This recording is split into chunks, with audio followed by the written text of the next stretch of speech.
Pada hari aku melahirkan, suamiku dengan sengaja pergi ke acara syukuran rumah baru selingkuhannya, katanya. Bahkan tanpa kehadirannya pun, aku akan tetap melahirkan bayiku dengan baik-baik saja. Ibu mertuaku menyuruhku dengan ketus untuk menelepon ibuku sendiri saja. 2 hari kemudian, saat dia melangkah masuk ke ruang perawatan pasca melahirkan dengan angkuh, wajahnya langsung pucat pasi melihat pemandangan di hadapannya. Hujan deras di penghujung musim panas mengguyur kota Jakarta, seolah akan ingin menenggelamkan seluruh dunia dalam tirai air putih. Suara guntur menggelegar, membuat kaca jendela bergetar hebat. Aku meringkuk di sofa tua, memeluk perutku yang membuncit sebesar gunung, keringat dingin membasahi tubuhku. Kipas angin berputar berisik, tetapi rasa sakit kontraksi yang hebat mulai dari perut bagian bawah menjalar hingga ke otak, membuatku sulit bernapas.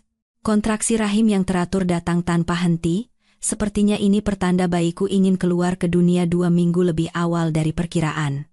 Dengan susah payah, aku mengulurkan tangan dan meraih ponsel di atas meja. Waktu menunjukkan pukul 23.15. Nomor suamiku yang sudah sangat kukenal, Baskara, muncul di layar, tetapi yang kudengar hanyalah nada sambung panjang tanpa harapan. Aku menggigit bibirku hingga berdarah agar tidak menangis. Aku memantapkan hati, berpikir bahwa saat ini hanya diriku sendiri yang bisa menyelamatkan bayi ini. Dengan tangan gemetar, aku membuka aplikasi Gokar untuk memesan taksi. Dengan suara serak karena menahan sakit, aku berkata, "Tolong jemput di gang 15. Air ketuban saya sudah pecah. Tolong, cepatlah datang." Sopir yang mendengar suaraku yang panik meyakinkanku bahwa dia akan segera tiba. Aku teringat nasihat untuk menyiapkan tas perlengkapan melahirkan di dekat pintu. Tas itu, yang sudah kusiapkan sebulan lalu, tergeletak begitu saja di sudut rumah, terasa sepi dan dingin. Sama seperti pemiliknya. Dengan susah payah, aku menyeret tubuhku selangkah demi selangkah menuju pintu. Air mata bercampur dengan air hujan, terasa asing di bibirku, di kepalaku. Pertanyaan itu terus berputar. Di mana Baskara sekarang? Taksi melaju kencang menembus hujan deras. Sopir taksi, melihat wajahku yang pucat pasi, bertanya dengan nada prihatin, "Suaminya kemana, Bu? Kok malam-malam hujan badai begini pergi melahirkan sendirian?" Aduh, kasihan sekali. Tidak ada yang lebih sedih daripada melahirkan seorang diri. Satu kalimat acuhtaku dari sopir itu terasa seperti menaburkan garam di lukaku.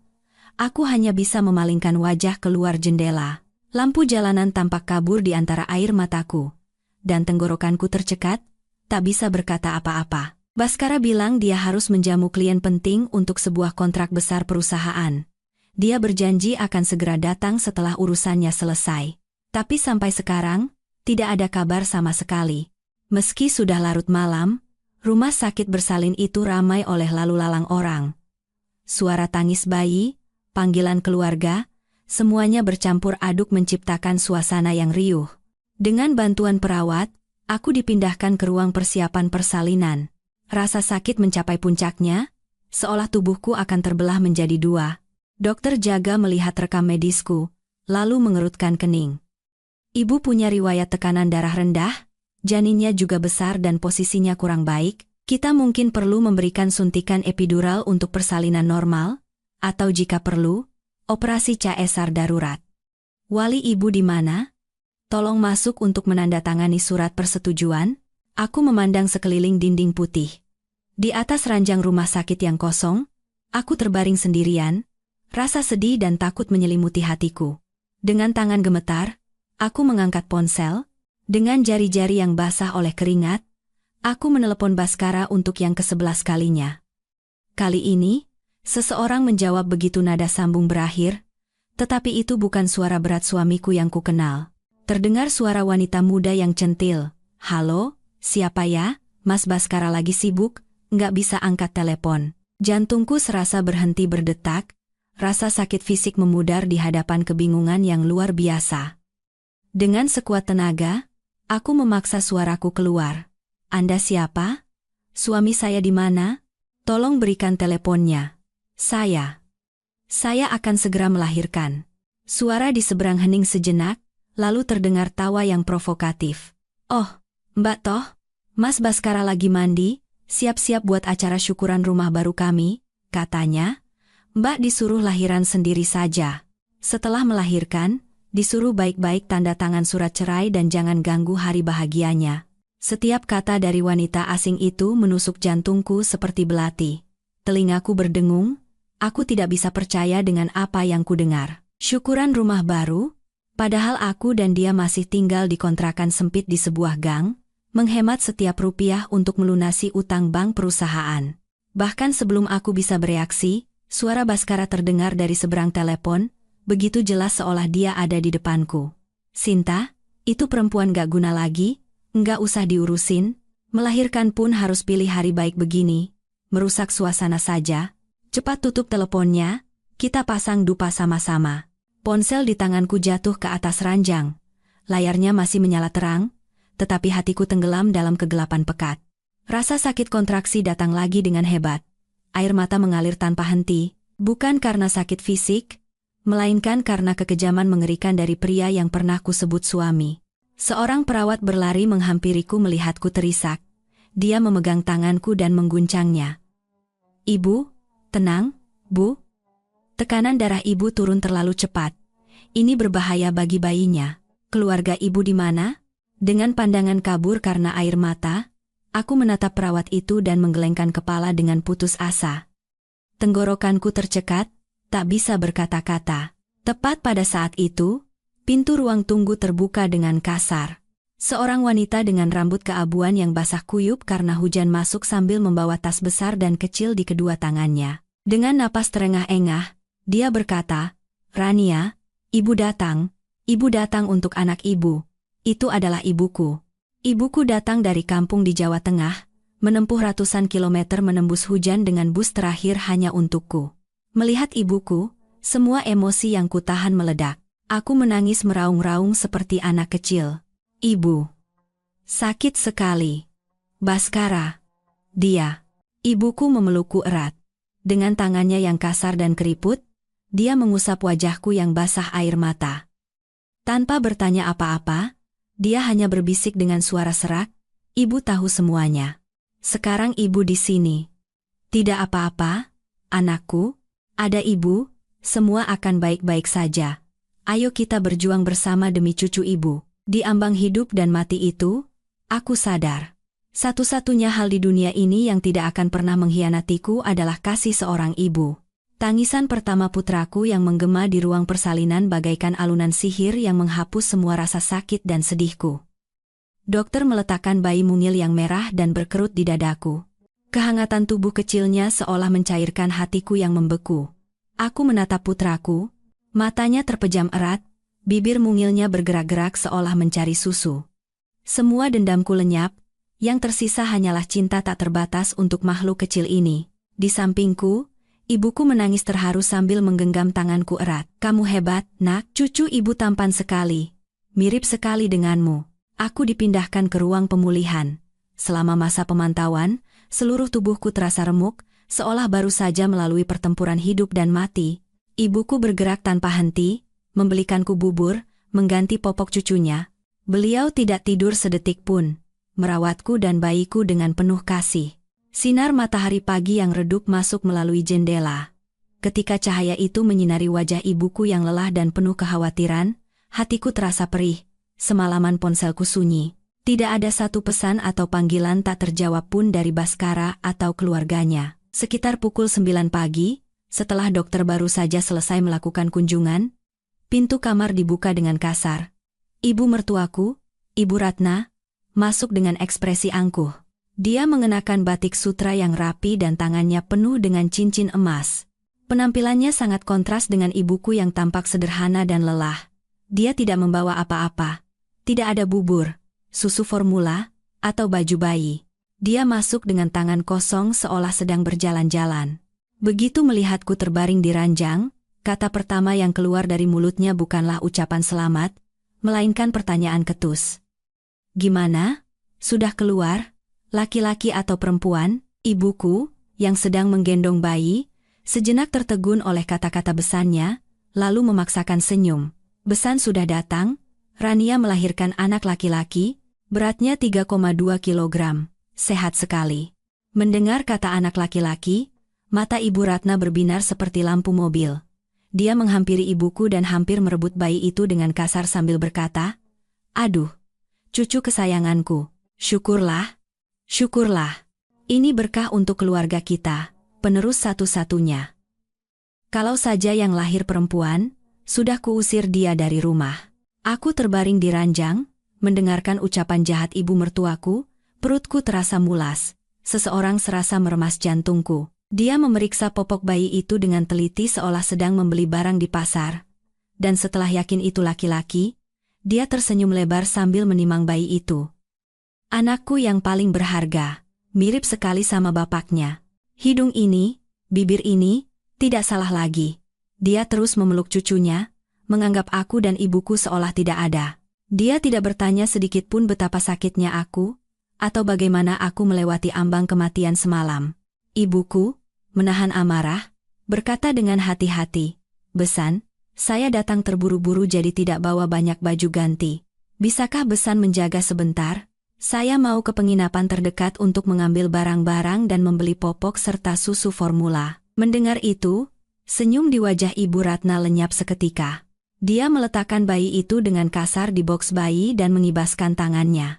Sikapnya berubah 180 derajat. "Loh, ibu ini bicara apa? Anaknya yang melahirkan, ya dia yang harus urus. Apa hubungannya dengan saya? Saya ini sibuk sekali." Sambil merapikan baju batiknya, dia mengangkat dagu ke arahku. "Hari ini hari baik, saya harus pergi ke orang pintar untuk mendoakan usaha anak saya, Baskara. Ini masa-masa penting untuk perusahaannya. Lagi pula, Baskara itu tidak suka bau rumah sakit. Katanya bau desinfektan dan darah bikin mual. 2 hari lagi saya datang untuk menjemput cucu saya. Kamu, kalau sudah baikan, pulang saja sendiri naik taksi. Jangan merepotkan suami." Aku mencengkeram spray ranjang hingga buku-buku jariku memutih. Air mata serasa mau tumpah, tapi aku menahannya. Ibuku gemetar karena marah. "Besan, bagaimana bisa bicara seperti itu? Rania itu menantu Besan juga. Dia mempertaruhkan nyawa untuk melahirkan cucu Besan." Ibu Ratna memotong ucapan ibuku dengan dengusan panjang. "Halah, semua perempuan juga melahirkan. Kenapa dia merasa paling istimewa? Cucu itu darah daging keluarga kami. Jadi akan kami urus. Tapi ibunya, biar keluarganya yang tanggung jawab." Setelah berkata begitu, dia berbalik dan keluar tanpa menoleh sedikit pun. Di kamar rumah sakit yang dingin, hanya tersisa aku dan ibuku. Ibuku menatap punggung Besannya, lalu berbalik menatapku. Air mata mengalir di pipinya yang keriput. "Anakku, anakku yang malang. Kenapa nasibmu begini, Rania?" Dengan susah payah, aku bangkit dan memegang tangan ibuku yang gemetar, mencoba menenangkannya dengan senyum paksa. Tapi di dalam hatiku, segalanya telah hancur. Aku melihat tagihan rumah sakit yang belum dibayar di atas meja, lalu menatap bayiku yang baru lahir dan tertidur. Kemarahan yang sunyi mulai membara di hatiku. Mereka memperlakukanku seperti pembantu, meremehkan keluargaku karena miskin, dan menginjak-injak harga diriku. Baiklah, jika mereka begitu kejam, maka aku tidak punya pilihan selain menjadi lebih kejam. Aku menyeka air mataku. Tatapan mataku menjadi lebih tajam dari sebelumnya. Aku berjanji pada diriku sendiri, air mata yang lemah ini, mulai hari ini, tidak akan pernah lagi kuteteskan untuk orang-orang yang tidak berharga. 2 hari telah berlalu sejak malam badai itu. Aku berada di sebuah kamar kontrakan sempit yang disewa ibuku, memeluk putraku yang baru lahir sambil mendengarkan suara tetesan air hujan dari ujung atap. Pagi itu, Baskara muncul di rumah sakit bersalin. Penampilannya sangat mencolok, bahkan terkesan aneh. Dia mengenakan setelan jas mahal yang disetrika rapi, rambutnya berkilau karena pomade, dan aroma parfum mahal tercium kuat. Mungkin untuk menutupi bau alkohol dan kosmetik dari pesta syukuran rumah semalam. Di sampingnya ada Ibu Ratna. Di tangannya ada keranjang buah impor besar, lebih cocok sebagai hadiah untuk mitra bisnis daripada untuk ibu yang baru melahirkan. Ibu dan anak itu berjalan angkuh di koridor rumah sakit. Sambil berjalan, Baskara mengeluarkan ponselnya, menggunakannya seperti cermin untuk merapikan dasinya. Dia sudah merencanakan semuanya. Hari ini, Dia akan berperan sebagai suami teladan dan ayah yang bahagia, menjemput istri dan anaknya pulang. Dia berencana mengambil beberapa foto keluarga yang hangat, lalu mengunggahnya ke media sosial dengan tulisan yang sentimental. Tujuannya adalah untuk mendapatkan kepercayaan dari para pemegang saham dan mitra menjelang penggalangan dana investasi untuk perusahaannya. Dia mendorong pintu kamar pemulihan nomor 305. Dengan senyum palsu yang sudah disiapkan, dia berkata dengan suara yang dibuat-buat manis, "Sayang, ayah dan nenek datang menjemput jagoan kita dan kamu. Di mana anak ayah?" Namun, yang menjawab suaranya yang ceria hanyalah keheningan yang mencekam. Kamar itu kosong. Ranjang tempatku terbaring 2 hari lalu kini tertutup sprei putih yang kencang, seolah tidak pernah ada siapapun di sana. Senyum di bibir Baskara membeku. Dia kaku seperti patung lilin yang gagal dibuat. Di belakangnya, Ibu Ratna juga tampak bingung dan menjatuhkan keranjang buahnya. Beberapa buah apel menggelinding di lantai. Baskara berlari ke meja perawat, mencengkram lengan seorang perawat dan berteriak, "Istri saya di mana?" "Pasien kamar 305, Rania, kemana dia? Bagaimana kalian bekerja sampai pasien bisa menghilang?" Perawat itu, yang semalam melihatku menderita sendirian, menatapnya dengan pandangan jijik dan menjawab dengan dingin. "Ibu Rania sudah menyelesaikan administrasi dan pulang pada jam 5 pagi tadi. Beliau berpesan tidak ingin merepotkan suami dan ibu mertuanya," katanya. "Beliau khawatir bau rumah sakit akan mengotori jas mahal suaminya. Biaya rumah sakit sudah lunas semua. Dan beliau menitipkan ini untuk Anda." Dia menyerahkan sebuah amplop coklat tebal kepada Baskara. "Itu amplop dokumen, bukan surat cinta." Baskara menyambar amplop itu dan merobeknya dengan tangan gemetar. Isinya bukan surat cerai penuh air mata atau surat wasiat penuh dendam yang dia bayangkan. Isinya adalah surat pemberitahuan tunggakan pinjaman dari bank. "Apartemen atas nama kami berdua sudah menunggak cicilan selama 3 bulan. Bersama surat itu, terlampir salinan surat kuasa dengan tanda tanganku." Tapi tulisan tangannya tampak gemetar dan janggal. Siapapun bisa melihat itu palsu. Di bawahnya, ada satu baris kalimat yang kutulis dengan pulpen merah, penuh dengan tekad sekuat baja. "Kau ingin aku menandatangani surat persetujuan pinjaman dana tahap kedua untuk IPO perusahaanmu? Bermimpilah. Sekarang kau tahu siapa yang memegang kendali, kan?" Membaca tulisan itu, wajah Baskara pucat pasi.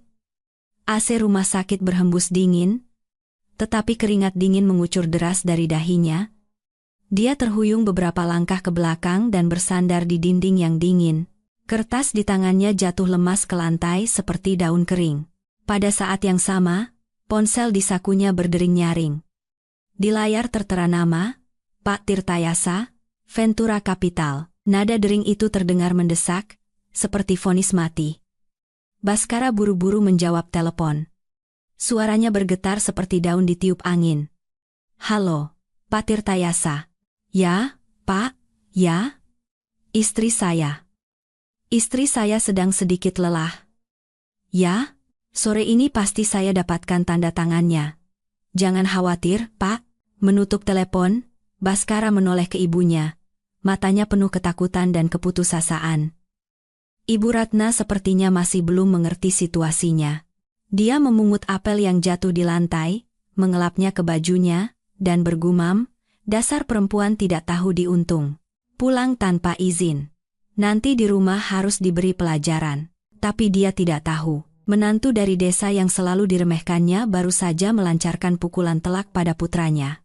"Kepergianku bukan sekadar pelarian dari penderitaan. Itu adalah langkah pertama dari sebuah rencana untuk mendapatkan keadilan bagi diriku dan putraku." Malam itu, di sebuah desa yang tenang di mana suara kodok di sawah terdengar jelas, kedamaian tiba-tiba terusik oleh suara mesin mobil dan gedoran pintu yang keras. Aku yang sedang menidurkan putraku terkejut oleh suara itu. Ibuku, mengira ada maling, bergegas keluar sambil membawa sapu. Namun, ketika pintu kayu tua itu terbuka, yang berdiri di sana bukanlah maling, melainkan Baskara. Dasinya longgar, dan kedua matanya merah karena amarah dan ketakutan. Tanpa menyapa ibu mertuanya, Baskara menerobos masuk ke dalam rumah seperti badai dan berteriak, "Rania, di mana kamu? Keluar sekarang. Hebat sekali kamu, ya. Tidak cukup menghilang, sekarang kamu mengancamku?" Ibuku terkejut dan menghalangi pintu kamar dengan kedua lengannya. Suaranya bergetar, tetapi tegas. "Apa-apaan ini? Rania baru saja melahirkan, tubuhnya masih lemah. Kamu sudah gila? Datang malam-malam begini, membuat keributan?" Baskara menepis lengan ibuku dengan kasar. Karena kekuatan pria yang marah itu, ibuku terhuyung dan hampir jatuh. Aku berjalan keluar dari kamar. Aku masih mengenakan piyama longgar dan handuk di kepala. Tetapi tatapan mataku saat menatapnya anehnya begitu tenang. Tidak seperti 2 tahun terakhir di mana aku selalu menunduk di hadapannya. Aku tidak menangis atau merasa takut. Aku dengan tenang meletakkan jari telunjuk di bibirku dan memberi isyarat SSTS. Lalu aku menunjuk ke teras. "Kita bicara di luar. Nanti bayinya bangun." Di teras, di bawah cahaya lampu pijar yang redup, kami berhadapan. Baskara menatapku tajam. Dia melemparkan amplop yang kutinggalkan di rumah sakit ke atas meja kayu. "Kamu sudah gila? Kamu tahu betapa malunya aku di depan orang-orang rumah sakit hari ini? Apa maksudmu meninggalkan kertas rongsokan ini? Kamu mau menuntutku karena memalsukan tanda tangan? Kalau masalah ini sampai tersebar, keluarga kita bisa jadi gelandangan, tahu tidak?" Aku menatapnya. Pria yang pernah kucintai dengan segenap hati, yang demi kesuksesannya aku korbankan segalanya, kini menunjukkan sifat aslinya yang egois dan hina. Aku membungkuk, mengambil surat tunggakan pinjaman itu, membersihkannya dari debu, dan meletakkannya kembali dengan rapi di hadapannya. Suaraku tenang, tetapi setiap kata bergema seperti paku yang ditancapkan di ruang yang sunyi. "Baskara, kau pikir aku bodoh? Kau pikir aku tidak tahu kau diam-diam mengambil sertifikat apartemen atas nama kita, memalsukan tanda tanganku, dan menjadikannya jaminan untuk pinjaman bank? Kau menggunakan uang itu untuk memoles laporan keuangan perusahaanmu, kan? Kau pikir aku tidak tahu kau menggunakan uang perusahaan untuk membayar sewa dan menyembunyikan selingkuhan rubahmu? Si Sinta itu, di apartemen mewah?" Baskara ternganga, membeku. Dia tidak pernah membayangkan bahwa istrinya, yang selama ini hanya berkutat di dapur dan mengurus anak, tahu semua perbuatannya sampai sedetail ini. Keberaniannya yang tadi meluap-luap lenyap seketika seperti balon yang kempis. Dia tergagap. "Kakakmu memata-mataiku? Jangan percaya omongan orang sembarangan." Aku tertawa sinis mendengar pembelaannya yang kikuk dan memotongnya. "Tidak perlu dimata-matai, kau dan perempuan itu sudah menunjukkan semuanya sendiri. Sekarang, aku beri kau 2 pilihan. 1, turuti semua perkataanku mulai sekarang. Maka untuk sementara aku akan diam. 2. Besok pagi surat laporan pemalsuan dokumen dan penipuan pinjaman akan ada di meja direktur bank dan kepala polisi. Dengan begitu, mimpimu untuk IPO akan hancur berkeping-keping, dan kau akan makan nasi penjara, bukan nasi rumah." Baskara menatapku lekat-lekat. Pupil matanya bergetar cemas, dan keringat dingin mulai membasahi dahinya lagi. Dia tahu betul bahwa ini adalah saat paling krusial bagi perusahaannya. Jangankan tuntutan hukum, satu rumor buruk saja bisa membuat investor menarik dana mereka dan bank menekan pinjaman. Aku bersandar di tiang, merasakan angin malam yang dingin. Tapi di dalam hatiku, tekad yang membara, yang belum pernah kurasakan sebelumnya, berkobar. Keesokan paginya, begitu suara ayam berkokok berhenti, ibuku sudah di dapur memasak bubur sumsum yang harum. Ibuku, yang sepertinya masih terguncang oleh keributan semalam, menatapku dengan mata penuh kekhawatiran dan kasihan. Tapi aku menenangkannya. "Ibu, jangan khawatir. Anak ibu bukan lagi si bawang putih yang pasrah ditindas." Sesuai dugaanku, sebelum jam 7 pagi, sedan mewah Baskara berhenti di depan rumah. Tapi kali ini, sikapnya benar-benar berbeda. Baskara masuk ke rumah sambil membawa seikat mawar merah. Wajahnya pucat karena kurang tidur, tetapi dia memaksakan ekspresi penuh penyesalan. Dia tidak lagi angkuh seperti semalam. Melihat ibuku, dia membungkuk dengan hormat. "Ibu, selamat pagi. Kemarin saya sedikit mabuk, jadi saya salah bicara. Mohon maafkan saya." Lalu dia mendekatiku, berlutut di samping ranjang. Dia memegang tanganku yang dingin, dan berkata dengan suara tercekat, "Rania, aku salah. Aku memang brengsek, tapi tolong, mengertilah aku. Tekanan di perusahaan sangat berat. Aku terpaksa melakukan itu demi masa depanmu dan anak kita. Tolong jangan tuntut aku. Itu sama saja membunuh suami dan ayah dari anakmu. Aku menepis tangannya. Melihat aktingnya yang payah membuatku mual. Dulu, mungkin aku akan luluh oleh air mata buayanya dan percaya. Tapi sekarang, yang kulihat di matanya hanyalah perhitungan licik. Aku berkata dengan dingin, bangun. Hentikan aktingmu, di sini tidak ada penonton. Katakan saja langsung apa maumu. Baskara bangkit dan berbisik dengan suara pelan. Minggu depan, Dewan Investor dari Vina Capital akan datang makan malam di rumah kita. Mereka sangat mementingkan nilai-nilai keluarga. Mereka ingin melihat citra keluarga yang bahagia, pasangan yang harmonis. Tolong, bantu aku sekali ini saja. Berperanlah sebagai istri yang baik. Kalau investasi ini berhasil, aku janji akan benar-benar baik padamu. Aku akan putus dengan perempuan itu dan fokus pada pekerjaan. Aku bersumpah. Aku tersenyum sinis. Aku menatapnya lurus dengan tatapan tajam. Baiklah. Aku akan kembali. Aku akan menyiapkan makan malam paling mewah dan berperan sebagai istri yang paling sempurna. Tapi, semua ada harganya. Jika kau ingin aku menyelamatkanmu dan menjaga topengmu yang gemerlap itu, kau harus membayar biaya penampilan yang pantas. Baskara sejenak tertegun, lalu mengangguk cepat. Tentu, apapun yang kau mau akan kuberikan. Tas mewah, mobil, atau liburan ke luar negeri? Aku tidak butuh barang-barang semu seperti itu. Suaraku tegas. Transfer 5 miliar rupiah ke rekening pribadiku sekarang juga, atas nama dana jaminan biaya hidup anak. Uang ini akan menjadi milik pribadiku. Tidak ada hubungannya dengan harta bersama. Kalau kau transfer sekarang, aku akan kembali. Kalau tidak, kau pulang saja. Aku dan anakku bisa hidup baik-baik di sini. Baskara ternganga. Angka 5 miliar rupiah itu seperti pukulan telak baginya. Dalam kondisi keuangan yang ketat seperti sekarang, mendapatkan uang tunai 5 miliar hampir mustahil. Dia mengerutkan kening. Kakakmu bercanda? Kamu pikir 5 miliar itu uang kecil? Semua dana perusahaan terikat di proyek. Mana ada uang tunai sebanyak itu sekarang? Bagaimana kalau 500 juta dulu? Aku menggeleng tegas. Tidak ada tawar-menawar. Entah kau pinjam dari rentenir atau dari selingkuhanmu, itu urusanmu. Begitu 5 miliar masuk ke rekeningku, aku akan kembali membawa anakku. Kalau tidak, surat laporan akan dikirim jam 9 pagi ini. Aku pura-pura mengangkat ponsel dan menekan nomor. Baskara benar-benar ketakutan. Dia mengangkat tangan untuk menghentikanku. Baik, baik. Beri aku waktu 1 jam. Aku akan usahakan. Kau harus menepati janjimu. Melihat punggung Baskara yang bergegas menuju mobilnya, aku tahu aku telah memenangkan pertempuran pertama. Ikatan pernikahan kini telah menjadi transaksi dingin. 5 miliar rupiah, dibandingkan dengan penderitaan yang kualami, itu harga yang sangat murah. Tapi uang itu akan menjadi modal awal bagiku dan putraku untuk memulai hidup baru. Aku tidak serakah. Aku hanya mengambil kembali apa yang seharusnya menjadi milikku. Sebelum kapal karam bernama keluarga ini benar-benar tenggelam. Setelah memastikan 5 miliar rupiah masuk ke rekeningku dengan notifikasi ting, aku menghela napas lega. Aku segera memecah uang itu dan memasukkannya ke rekening deposito atas nama orang tuaku, dan hanya menyisakan sebagian kecil untuk biaya hidup.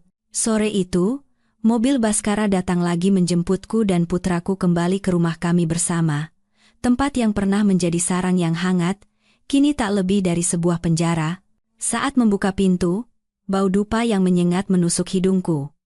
Ibu Ratna sedang berlutut di depan altar, menggumamkan sesuatu sambil bersujud. Melihatku masuk sambil menggendong bayi, dia langsung mengubah sikapnya dan berlari menyambut dengan ramah. Aduh, cucu kesayangan nenek sudah pulang. Capek di jalan, nak? Nenek sudah menunggu sampai leher nenek pegal. Dia mencoba menggendong cucunya, tapi aku dengan halus menghindar. Ibu, bayinya baru saja minum susu dan tidur. Sebaiknya diletakkan di kamar yang tenang. Ibu Ratna sejenak tampak canggung, tetapi karena Baskara melihat, dia tidak berkata apa-apa dan tersenyum kaku. Oh, iya, kalau begitu cepat bawa ke kamar. Di dapur ada sup ayam jahe. Nanti ibu bawakan untuk memulihkan tenagamu. Aku masuk ke kamar dan meletakkan bayi di boksnya. Aku memandang sekeliling kamar yang familiar, tetapi hatiku terasa dingin. Semuanya masih sama, tetapi perasaan akrab itu telah hilang. Tak lama kemudian, Ibu Ratna datang membawa sup ayam. Aroma rempahnya harum, tapi aku sama sekali tidak berselera. Dia meletakkan mangkuk sup dan berkata dengan ramah, "Cepat dimakan sebelum dingin. Ibu pilih ayam kampung yang paling bagus. Makan yang banyak biar ASImu lancar untuk cucu nenek." Aku dengan enggan mengucapkan terima kasih. Dia duduk sejenak, menatapku dan mengobrol hal-hal sepele, tetapi matanya gelisah melirik keluar jendela, seolah sedang menunggu sesuatu. "Ya sudah, cepat dimakan. Nenek mau bersih-bersih di bawah dulu." Ibu Ratna berkata begitu lalu bergegas keluar kamar. Tapi karena terlalu terburu-buru, dia lupa menutup pintu dengan rapat. Aku berniat menyuap sesendok sup sebagai formalitas, tetapi aku menghentikan gerakanku ketika mendengar suara telepon samar dari bawah tangga. Karena penasaran, aku bertelanjang kaki dan mengendap-endap ke dekat pintu untuk menguping. Karena rumah ini bertingkat dan sore itu sepi, percakapan telepon Ibu Ratna di ruang tamu lantai 1 terdengar cukup jelas. "Halo, Sinta, sayang?"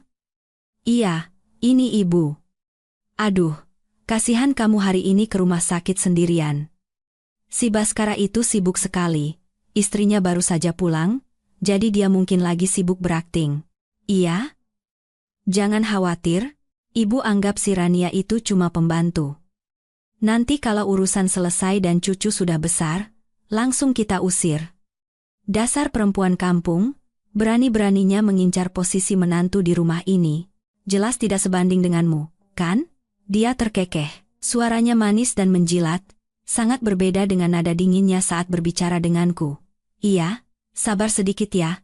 Ibu sudah bilang ke Baskara, kalau urusan ini selesai, dia akan membelikanmu mobil baru. Jadi, jaga kandunganmu baik-baik ya. Kalau kamu bisa melahirkan satu lagi anak laki-laki, apapun yang kamu mau akan Ibu kabulkan." Aku berdiri di balik pintu, membeku, mangkuk sup di tanganku hampir jatuh. Setiap kata ibu mertuaku menusuk gendang telingaku seperti jarum dan menembus hingga ke jantung. Ternyata, sup ayam ini bukanlah bentuk perhatian, melainkan obat penenang untuk membuatku tertidur di dalam perangkap yang mereka pasang. Mereka menganggapku korban bodoh, dan selingkuhan itu, dialah keluarga sejati yang mereka puja-puja. Aku menelan air mataku dan kembali ke ranjang. Melihat sup ayam yang masih mengepul, rasa pahit naik ke tenggorokanku. Aku membuang sup itu ke toilet dan menyiramnya, seolah-olah sedang membersihkan sisa-sisa harapan terakhirku di rumah ini. Aku merias bibirku dengan sedikit lipstik agar terlihat lebih segar. Lalu aku menggendong putraku dan berbisik, "Sayang, nenekmu jago sekali berakting, ya? Tapi, ayo kita lihat bersama bagaimana akhir dari sandiwara ini, nak." Aku sadar bahwa musuh yang harus kuhadapi sekarang bukan hanya suami yang bejat, tetapi seluruh keluarganya yang penuh perhitungan dan kemunafikan. Malam itu, udara di rumah besar itu begitu dingin hingga suara AC dan dengung nyamuk di sudut dinding pun terdengar. Baskara baru pulang menjelang tengah malam. Wajahnya lelah, dan bau rokok menempel kuat di bajunya. Dia tidak langsung masuk ke kamar tidur, melainkan duduk di ruang tamu dan terus merokok. Asap mengepul seperti kabut, menutupi kemunafikannya yang menyedihkan. Aku tahu dia sedang menungguku. Untuk menyelesaikan transaksi dingin yang telah kami sepakati, transaksi membeli kedamaian dengan uang tunai. Aku menggendong putraku dan diam-diam menuruni tangga. Suara sandalku di lantai kayu membuat Baskara terkejut dan menoleh. Dia mematikan rokoknya di asbak, lalu dari saku dalam jasnya dia mengeluarkan smartphone model terbaru. Dengan ekspresi enggan, dia dengan cepat menekan layar. Dia tidak menatapku, dia hanya menatap angka-angka yang menari di aplikasi bank dan berkata dengan suara serak, 5 miliar sudah kusiapkan. Cek rekeningmu. Ini semua uang pinjaman dari rentenir, bunganya gila-gilaan. Kalau sudah terima uangnya, jaga mulutmu baik-baik. Aku meletakkan putraku di boks bayi di sudut ruang tamu dan mengangkat ponselku. Cahaya layar biru menyinari wajahku yang tanpa ekspresi. Kacing. Suara notifikasi itu kering dan singkat, tetapi itu adalah suara yang mengakhiri sepenuhnya ilusi terakhirku tentang pernikahan ini. Aku menatap deretan angka panjang di rekeningku. Di dalam hatiku, bukannya senang, yang ada hanyalah rasa pahit yang menyesakkan, 5 miliar rupiah. Itulah harga untuk 4 tahun masa mudaku, tahun-tahun bekerja sambil mengencangkan ikat pinggang, persalinan di ambang kematian, dan pengkhianatan yang tak tahu malu ini. Aku mengangkat kepala, menatap Baskara, dan berkata dengan tenang, uangnya sudah kuterima. Sampai perusahaanmu berhasil IPO, aku akan setia pada peranku. Tapi ingat, ini biaya hidup anak, bukan uang suap untuk membungkamku. Baskara menghela napas panjang, seolah baru saja melepaskan beban seberat ribuan ton. Sikapnya yang tadi memelas telah hilang, digantikan oleh kesombongan khas orang yang punya uang. Dia bangkit, merapikan kerah bajunya, dan tersenyum sinis. Sudah terima uangnya, kan? Perempuan memang, asal ada uang semua beres. Karena sudah terima uang, jangan pasang muka masam pada ibuku. Beraktinglah yang benar. Jangan sampai merusak rencanaku.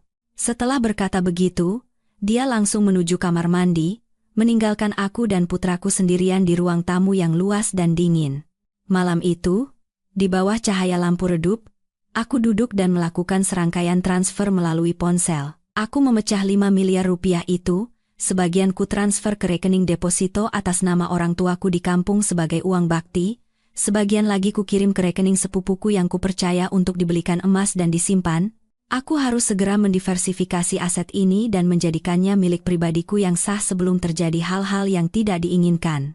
Setelah melihat saldo rekeningku kembali menjadi angka yang sederhana, hatiku sedikit tenang. Aku menatap putraku yang tertidur. Dadanya yang mungil naik turun seirama napasnya.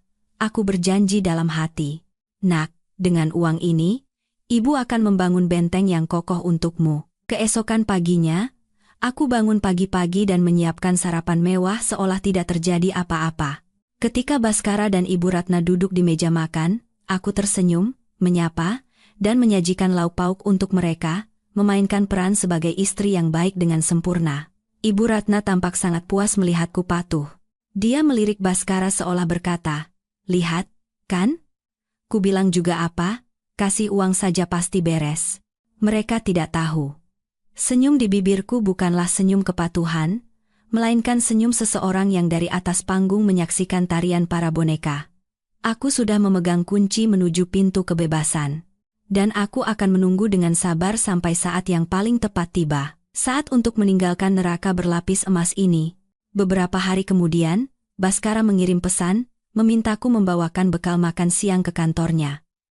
Alasannya, dia ingin menunjukkan citra yang baik di depan para karyawannya dan ingin bermanja-manja. Aku tahu akal bulusnya untuk memanfaatkanku, tapi aku setuju. Aku menganggapnya sebagai kewajiban seorang aktris yang telah dibayar 5 miliar. Aku mengenakan pakaian kerja yang rapi dan merias wajah tipis untuk menutupi kelelahan pasca melahirkan. Sambil membawa rantang 3 susun, aku naik taksi menuju gedung kantor Baskara. Saat memasuki lobi, udara sejuk AC dan aroma serai lemon menyegarkan dari panasnya Jakarta. Tepat saat aku hendak mendekati meja resepsionis, terdengar suara sepatu hak tinggi yang beradu dengan lantai marmer dan suara manja yang menyebalkan. Seorang wanita muda dengan gaun merah ketat yang memperlihatkan lekuk tubuhnya sedang bersandar di meja resepsionis, memainkan rambut ikalnya. Itu Sinta, selingkuhan yang suaranya kudengar di telepon malam itu, wanita yang dipuja-puja ibu mertuaku sebagai calon menantu idaman. Sinta menoleh padaku, menatapku dari atas ke bawah dengan pandangan meremehkan, lalu tatapannya berhenti pada rantang di tanganku. Dia tersenyum sinis, lalu berdiri menghalangi jalanku. Suaranya penuh provokasi. Lo, siapa ini? Istrinya Mas Baskara, kan? Ya ampun. Baru berapa hari melahirkan sudah repot-repot bawain bekal buat suami? Takut banget ya suaminya direbut orang. Aku menatapnya. Wajahnya yang bermakeup tebal dan leher putihnya yang dihiasi bekas ciuman keunguan yang jelas merupakan sisa percintaan semalam. Aku menjawab dengan tenang. "Hai Dick, menyiapkan bekal untuk suami itu kan tugas istri. Lebih baik daripada keluyuran di jam kerja sambil tebar pesona, kan?" Wajah Sinta memerah karena marah. Dia mengayunkan lengannya yang dihiasi gelang emas berkilauan di depan mataku, pamer. "Berani-beraninya kamu menceramahiku. Lihat ini. Kemarin Mas Baskara baru belikan. Desain edisi terbatas, katanya di Jakarta cuma ada beberapa. Katanya pergelangan tanganku cantik, jadi cocok pakai yang begini, kalau tangan Mbak kan bau popok, pakai ginian juga sayang katanya. Melihat gelang itu, aku langsung tahu itu adalah barang imitasi murahan yang pernah kulihat di toko online. Baskara yang pelit dan sedang kesulitan uang tidak mungkin membelikan selingkuhannya emas asli seharga puluhan juta. Aku mendekati Sinta dan berbisik di telinganya, cukup agar hanya kami berdua yang mendengar. Dik, Mbak kasih tahu ya, lain kali kalau mau pamer, pakai yang asli, gelang itu KW super. Struk pembeliannya yang seharga 500.000 masih ada di saku jas Mas Baskara. Loh, tadi pagi pas Mbak cuci, sudah Mbak buang ke tempat sampah. Wajah Sinta berubah dari merah menjadi biru, lalu pucat pasi. Dia buru-buru menurunkan lengannya dan menatap gelang itu, seolah melihat hantu. Aku tersenyum, menepuk bahunya pelan seolah senior sedang mengajari juniornya. Tapi pakai saja terus. Kan pemberian dari dia juga. Aku naik dulu ya, nanti makanannya dingin.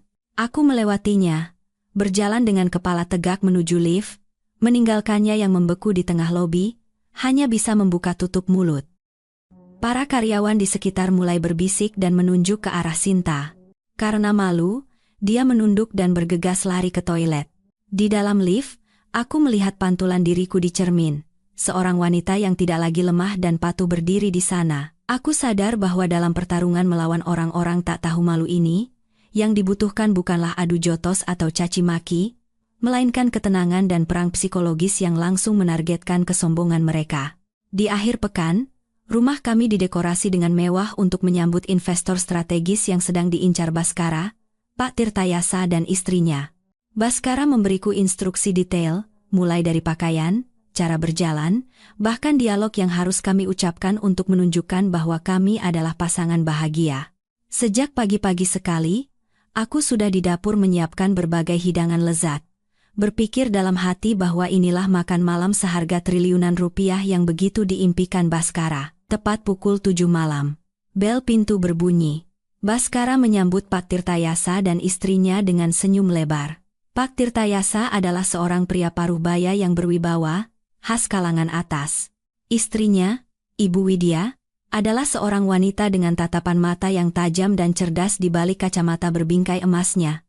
Aku keluar sambil menggendong putraku untuk menyapa. Ibu Widya menatapku sekilas, lalu pandangannya berhenti pada tanganku yang agak kasar karena sering mencuci, dan dia hanya mengangguk ringan sebagai sapaan. Makan malam dimulai dalam suasana canggung, tetapi ditutupi dengan cerdik oleh tawa palsu dan denting gelas. Baskara terus-menerus mengambilkan makanan untukku dan membisikkan kata-kata manis. Sayang, kamu capek ya? Makan yang banyak biar pulih tenaganya. Pak Tirtayasa mungkin tidak tahu, tapi istri saya ini jago sekali mengurus rumah. Semua urusan rumah tangga diurus olehnya, jadi saya bisa fokus bekerja. Aku tersenyum sambil menerima daging yang disodorkannya, tetapi perutku terasa mual. Duduk di seberang, Ibu Widya tidak banyak bicara, tetapi dia mengamati setiap gerak-gerik kami dengan saksama. Tiba-tiba dia bertanya, "Saya dengar Pak Baskara sangat sibuk. Apakah ada waktu untuk mengurus istri dan anak?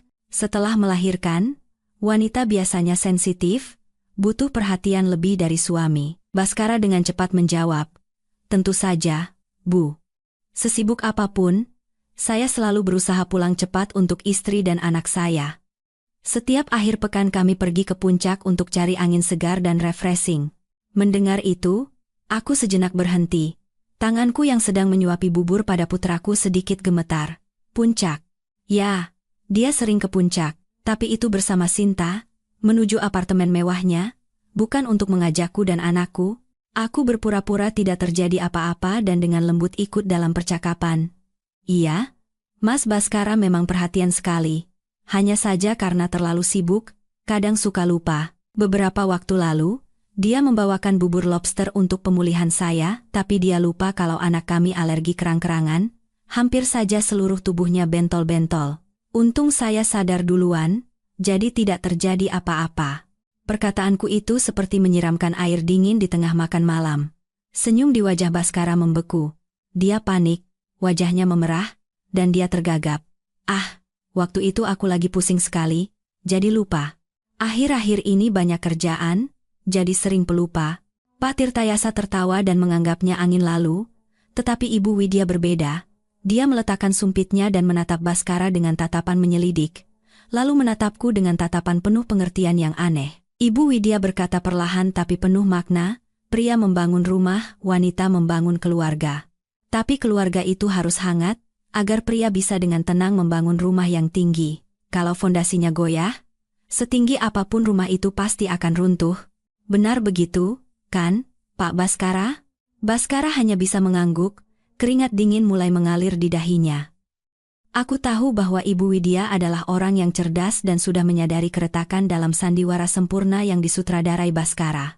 Setelah makan malam selesai, Pak Tirtayasa dan istrinya pamit pulang. Sebelum masuk mobil, Ibu Widya menggenggam tanganku erat dan menyelipkan kartu nama pribadinya, lalu berbisik pelan, "Kalau butuh bantuan, hubungi saya kapan saja. Kita sesama perempuan harus saling bantu." Aku menatap sedan mewah yang menghilang dalam kegelapan sambil menggenggam erat kartu nama di tanganku. Rasanya seperti mendapatkan sekutu penting dalam pertarungan soliter ini. Baskara pulang ke rumah dengan wajah penuh amarah, tapi aku tidak peduli. Aku tahu benih kecurigaan telah ditanam di hati investor, dan itu akan segera tumbuh menjadi pohon berduri yang akan merusak rencananya. Setelah para tamu pulang, Baskara mabuk dan pingsan di sofa, menggumamkan angka-angka miliaran dan nama-nama proyek hantu. Aku selesai membereskan semuanya dan melihat jam, sudah lewat tengah malam. Ruangan itu begitu sunyi hingga suara dengkurannya pun terdengar. Inilah kesempatan emas. Aku berpikir ini adalah kesempatan terbaik untuk mencari bukti penyelewengan keuangan yang sudah lama kucurigai. Aku mengendap-endap mendekati tas kerja kulit mahal yang selalu dibawa Baskara. Biasanya, dia menjaga tas itu seperti makam leluhurnya, bahkan membawanya sampai ke depan pintu kamar mandi saat mandi. Dengan tangan gemetar, aku membuka tas itu. Jantungku berdebar kencang. Di dalamnya, berantakan berbagai dokumen, kontrak, dan kwitansi hiburan di klub malam dan karaoke senilai puluhan juta rupiah. Aku menyingkirkan yang tidak perlu dan terus mencari, hingga aku menemukan setumpuk rekening koran bank yang terselip di bagian paling bawah tas. Aku mengeluarkannya, menyinarinya dengan cahaya ponsel, dan membacanya dengan cepat. Aku pusing melihat aliran dana raksasa yang mencapai puluhan, bahkan ratusan miliar rupiah. Tapi yang lebih menakutkan adalah tujuan dari uang-uang ini. Uang itu tidak mengalir ke pemasok bahan bangunan atau subkontraktor yang selalu dibanggakan Baskara. Semuanya ditransfer ke rekening perusahaan bernama Anugerah Jasa Sentosa. Nama yang terdengar biasa, tapi ketika aku memeriksa alamat pendaftaran perusahaan itu, punggungku terasa dingin. Alamat itu, Desa Mulia, Kecamatan Cibinong, Bogor, Jawa Barat. Itu adalah alamat kampung halaman Sinta yang pernah tak sengaja kulihat di KTP-nya. Kebenaran yang mengerikan terbentang di depan mataku. Sinta bukan sekadar wanita penggoda. Dia adalah tokoh kunci dalam jaringan pencucian uang besar yang melibatkan Baskara. Baskara menggunakan perusahaannya untuk menggelapkan pinjaman bank dan dana investor, lalu mentransfernya seolah-olah sebagai pembayaran jasa ke perusahaan cangkang milik Sinta. Uang itu dicuci dan masuk ke kantong mereka, sementara perusahaan Baskara hanya akan tersisa sebagai cangkang kosong dengan tumpukan utang raksasa, dan penanggung jawab hukum dari semua pinjaman itu adalah kami berdua, yang namanya tertera di dokumen jaminan. Aku hampir menjatuhkan ponselku. Dengan tangan gemetar, aku memotret semua rekening koran itu. Aku menatap Baskara yang tertidur. Dia sama sekali tidak tahu bahwa dia sedang dipermainkan oleh selingkuhan muda dan kekuatan di belakangnya. Dia mengira dirinya adalah pemburu, padahal sebenarnya dia adalah mangsa gemuk yang tinggal menunggu hari untuk disembelih. Aku mengembalikan rekening koran itu ke tempatnya semula dan mengunci tasnya. Malam itu aku tidak bisa tidur. Aku duduk di dekat jendela, menatap kegelapan pekat, merasakan ketakutan meresap ke setiap sel tubuhku. Ini bukan lagi masalah perselingkuhan biasa. Ini adalah kejahatan ekonomi, perangkap mematikan yang jika aku tidak waspada, aku dan putraku akan terkubur bersama ambisi bodoh Baskara. Aku harus bergerak lebih cepat, lebih tegas, sebelum jerat itu mencekik leher kami. Sore itu, hujan tiba-tiba turun di Jakarta, mendinginkan panas musim panas, tetapi udaranya terasa lembab dan menyesakkan. Aku duduk di sebuah kafe kecil yang tersembunyi di gang yang tenang. Di seberangku duduk Joko, seorang detektif swasta yang diam-diam kusewa sejak pertama kali aku mencurigai keanehan Baskara. Joko mendorong sebuah amplop coklat tebal ke arahku. Matanya menunjukkan campuran rasa kasihan dan simpati. Dia berkata dengan suara pelan, "Ibu Rania, sebaiknya ibu siapkan mental. Kebenaran ini mungkin jauh lebih mengejutkan daripada perselingkuhan suami ibu." Aku menarik napas dalam-dalam. Aroma kopi yang harum pun tidak bisa menghilangkan rasa pahit yang naik ke tenggorokanku. Aku perlahan membuka amplop itu. Yang pertama kali kulihat adalah diagram hubungan yang rumit dengan nama Sinta sebagai pusatnya. Sinta bukan sekadar gadis desa yang merantau ke Jakarta untuk sukses dan kebetulan menarik perhatian suamiku. Dia adalah keponakan jauh dari seorang rentenir terkenal yang menyamar sebagai pengusaha sukses, Pak Harjo. Pak Harjo inilah tokoh di balik layar yang menyuntikkan modal palsu ke perusahaan Baskara. Laporan itu menyatakan bahwa Sinta disusupkan ke perusahaan Baskara 2 tahun lalu sebagai karyawan magang. Tugas awalnya adalah memantau aliran dana, tetapi dengan kecantikan dan kelicikannya, dia dengan cepat menguasai kamar tidur sang bos dan menjadi mata, telinga, serta alat bagi Pak Harjo untuk mengendalikan Baskara. Di balik semua keputusan bisnis yang salah dan kontrak pinjaman dengan bunga yang tidak masuk akal yang diambil Baskara belakangan ini, ada bisikan manis Sinta. Aku membalik halaman berikutnya. Ada foto-foto Sinta dan Pak Harjo bertemu diam-diam di sebuah restoran mewah. Dalam foto itu, Sinta tidak lagi terlihat manja dan lembut seperti saat bersama Baskara. Sebaliknya, dia tampak penuh perhitungan dan berpengalaman. Dia sedang menerima amplop tebal berisi uang dari Pak Harjo. Senyum di bibirnya dingin dan mengerikan. Di bawah foto itu ada keterangan, bonus keberhasilan pencairan dana tahap pertama. Tanganku gemetar, foto-foto itu jatuh ke meja. Suamiku, Baskara, yang kukira cerdas dan kompeten, ternyata hanyalah boneka yang dipermainkan di papan catur para rubah tua yang licik. Dia mengira dirinya adalah pemburu, padahal sebenarnya darah dan dagingnya sedang dihisap sedikit demi sedikit, dan dia sedang didorong ke penjara untuk melegalkan uang kotor mereka. Aku melihat keluar jendela. Hujan masih turun deras, orang-orang sibuk berlalu lalang di bawahnya. Tiba-tiba aku merasa kasihan pada Baskara. Dia mengejar ilusi kosong, mengorbankan keluarga dan istri setianya.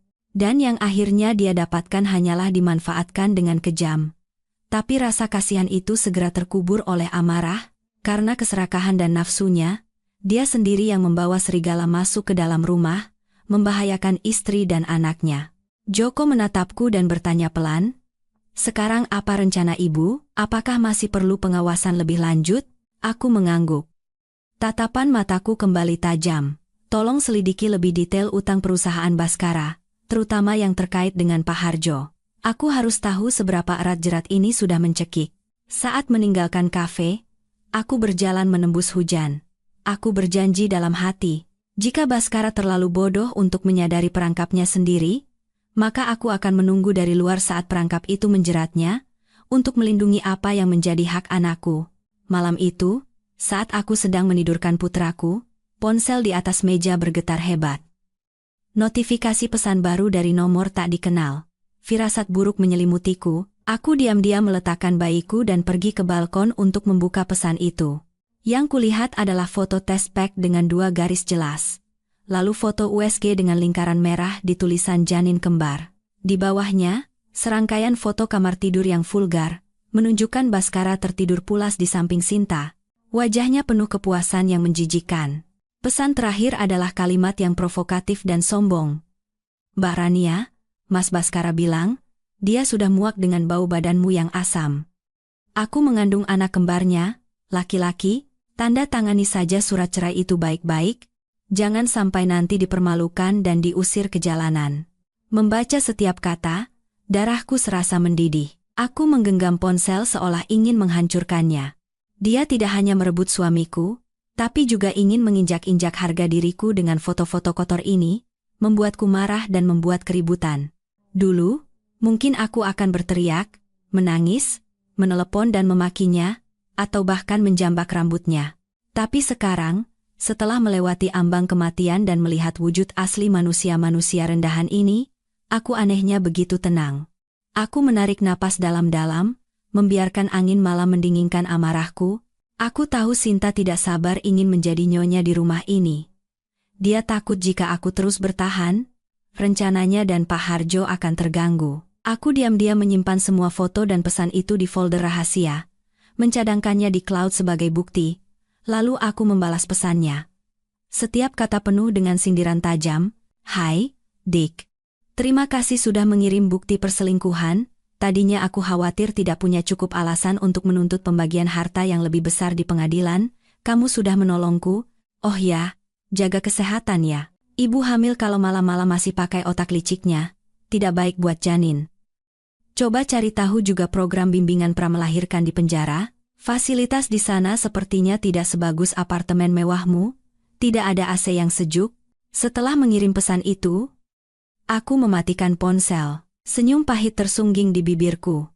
Aku bisa membayangkan wajah Sinta yang pucat karena marah membaca pesan ini.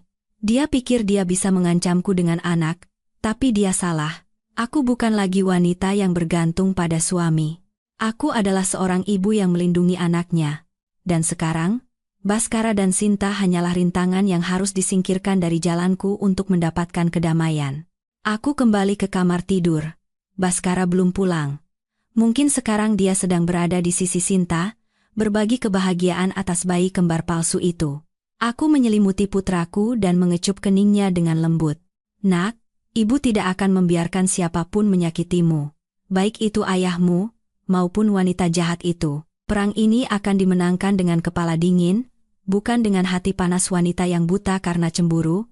Keesokan paginya, lingkungan sekitar sangat bising. Saat aku sedang menjemur pakaian di atap, aku mendengar suara riuh, Ibu Ratna dari ujung gang, bercampur dengan berita pagi dari pengeras suara masjid.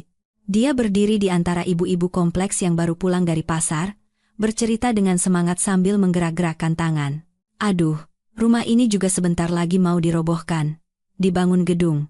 Perusahaan anak saya, Baskara, sebentar lagi mau IPO di Bursa Efek, nilai perusahaannya triliunan katanya.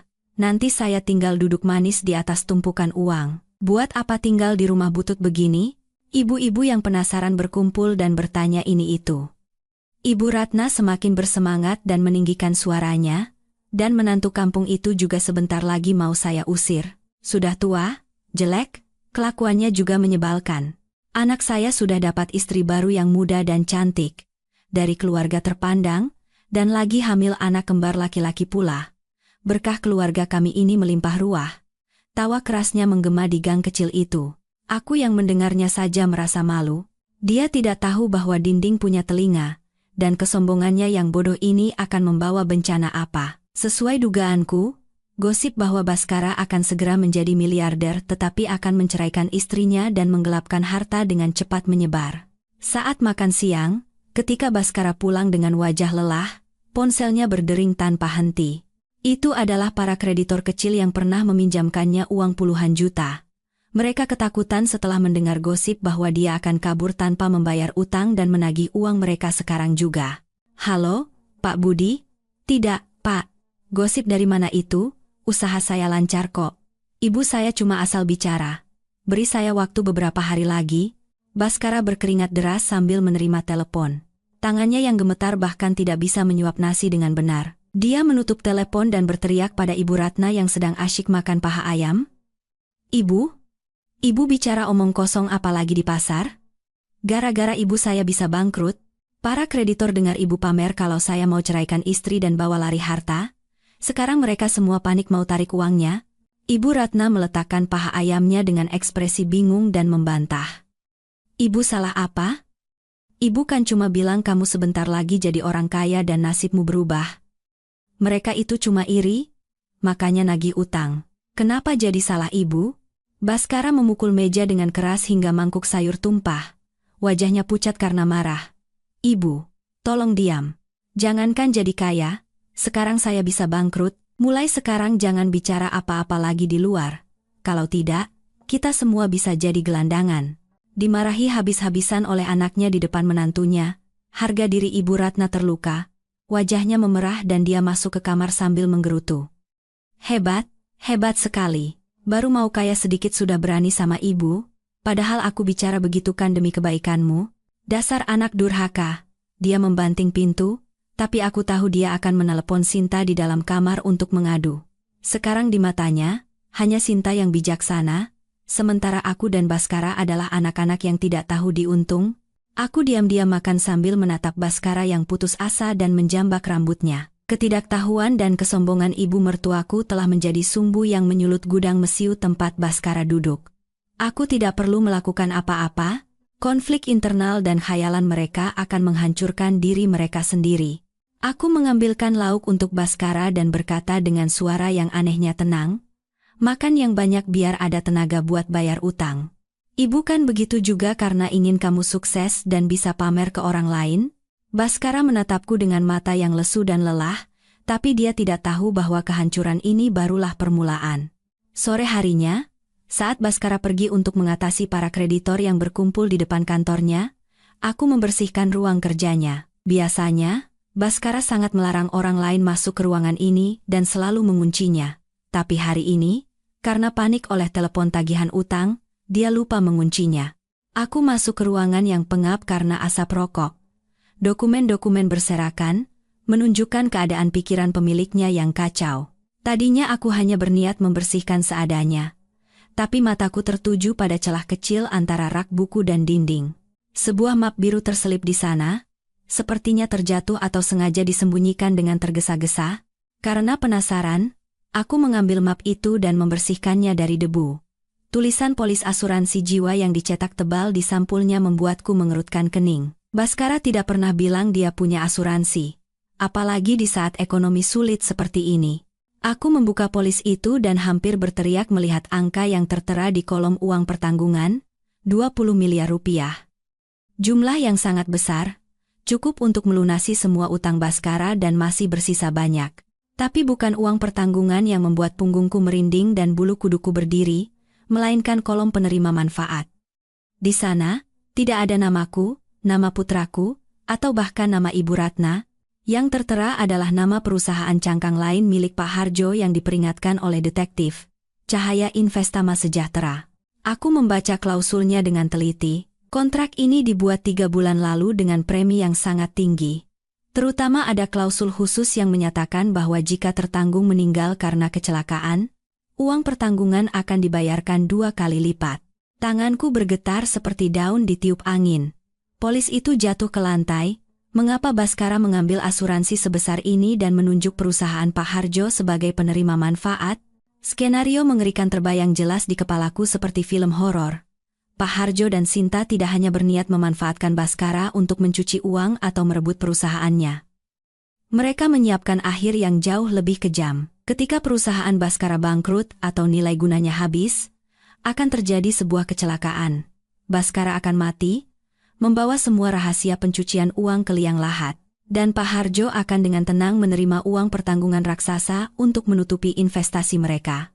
Suamiku, Baskara yang serakah dan bodoh itu, secara harfiah sedang digemukkan untuk disembelih. Dia mengira sedang bekerja sama dengan orang besar untuk bisnis besar, padahal sebenarnya dia hanyalah babi kurban. Rasa takut menjalar ke seluruh tubuhku. Aku tidak bersimpati pada Baskara karena apa yang telah dia lakukan pada kami, tapi pikiran bahwa sebuah konspirasi pembunuhan kejam demi uang sedang berlangsung di dekatku membuatku sesak napas. Aku segera memotret seluruh polis asuransi itu, setiap detailnya dengan jelas, lalu aku menyelipkan kembali map itu ke celah rak buku, dan menghapus semua jejak kedatanganku. Aku keluar dari ruangan dan menguncinya. Jantungku masih berdebar kencang. Aku sadar sifat pertarungan ini telah berubah total. Ini bukan lagi pertarungan demi harta atau harga diri. Ini adalah pertarungan untuk melindungi nyawa dan keselamatan dari iblis berwujud manusia. Aku harus lebih waspada dari sebelumnya, karena orang yang merencanakan pembunuhan tidak akan segan-segan melakukan apapun jika kami menghalangi jalan mereka. Setelah menemukan polis asuransi jiwa yang berbau kematian itu, aku sadar aku tidak bisa lagi berjuang sendirian. Kekuatan seorang wanita yang baru melahirkan tidak akan cukup untuk melawan kekuatan gelap dan kejam seperti Pak Harjo. Aku teringat kartu nama emas milik Ibu Widya, istri investor strategis yang malam itu bisa melihat semua kepalsuan. Dia bilang, "Kita sesama perempuan harus saling bantu." Kalimat itu bagaikan tali penyelamat yang harus kugenggam. Aku menarik napas dalam-dalam untuk menenangkan jantungku yang berdebar kencang, lalu dengan tangan gemetar aku menelepon Ibu Widya. Kami sepakat bertemu di sebuah kedai teh tradisional yang tersembunyi di gang yang tenang untuk menghindari mata-mata Pak Harjo. Pertemuan itu berlangsung di ruangan yang dihiasi aroma dupa yang lembut dan alunan musik meditasi yang tenang. Suasana yang sangat kontras dengan badai di dalam hatiku. Ibu Widya tiba tepat waktu. Mengenakan kebaya beludru ungu, dia tampak anggun namun memancarkan ketajaman seseorang yang sudah makan asam garam kehidupan. Dia duduk di seberangku dan menyesap teh melatinya. Tatapannya menyelidik, namun penuh simpati. Kamu mengajak bertemu mendadak begini. Pasti ada sesuatu yang tidak beres. Apa ini ada hubungannya dengan Baskara? Waktu itu juga kulihat dia pura-pura bahagia. Aneh sekali. Aku tidak membuang waktu. Aku meletakkan ponselku di atas meja, dengan layar terbuka menunjukkan foto-foto rekening koran dan polis asuransi jiwa, lalu mendorongnya ke arah Ibu Widya. Ibu Widya, saya tahu Bapak akan berinvestasi di perusahaan suami saya. Saya tidak ingin Bapak dan Ibu tertipu, dan saya juga ingin menyelamatkan nyawa anak dan saya. Suaraku bergetar, tapi tatapan mataku tegas. Ibu Widya mengambil ponsel itu. Awalnya dia mengerutkan kening, tapi semakin dia membalik foto, wajahnya semakin muram. Tangannya yang mengenakan cincin giok mencengkeram ujung meja dengan erat. Ketika dia melihat aliran dana ke perusahaan cangkang Pak Harjo dan klausul asuransi jiwa yang mencurigakan, napasnya menjadi berat. Dia yang sudah bertahun-tahun malang melintang di dunia bisnis bersama suaminya, cukup paham arti dari angka-angka ini. Suamiku sedang dijadikan kurban dalam skema pencucian uang dan penipuan investasi besar-besaran, dan korban berikutnya adalah dia dan suaminya. Ibu Widya meletakkan ponsel itu, melepas kacamatanya, dan mengelapnya. Suaranya menjadi sangat serius. Aku tidak menyangka masalahnya separah ini. Kukira Baskara hanya pria tidak dewasa yang suka selingkuh. Tidak kusangka dia terlibat pencucian uang mafia. Kamu tahu kan, kalau bukti-bukti ini terungkap, suamimu bisa membusuk di penjara seumur hidup? Aku mengangguk. Air mata serasa mau tumpah, tapi aku menahannya. Saya tahu, Bu. Saya juga benci sekali padanya, tapi saya tidak bisa membiarkannya mati. Dan saya tidak bisa membiarkan keluarga saya ikut terseret ke dalam lumpur ini. Saya punya permintaan pada Ibu. Bukan untuk membelanya, tapi untuk mengungkap siapa dalang di baliknya, agar tidak ada lagi korban lain. Aku menjelaskan rencanaku yang berbahaya tapi satu-satunya kepada Ibu Widya, rencana yang sudah kupikirkan semalaman. Ibu Widya terdiam lama, lalu memegang tanganku yang dingin dan menggenggamnya erat. Baiklah. Aku akan bantu, bukan karena kasihan padamu, tapi karena tidak ada yang boleh menipu suamiku dan aku. Uang kami didapat dari kerja keras, bukan cangkang kerang yang bisa dipermainkan oleh bajingan seperti mereka. Lanjutkan rencanamu. Aku akan mengatur pihak investor dan penegak hukum, agar bisa bergerak di saat yang tepat.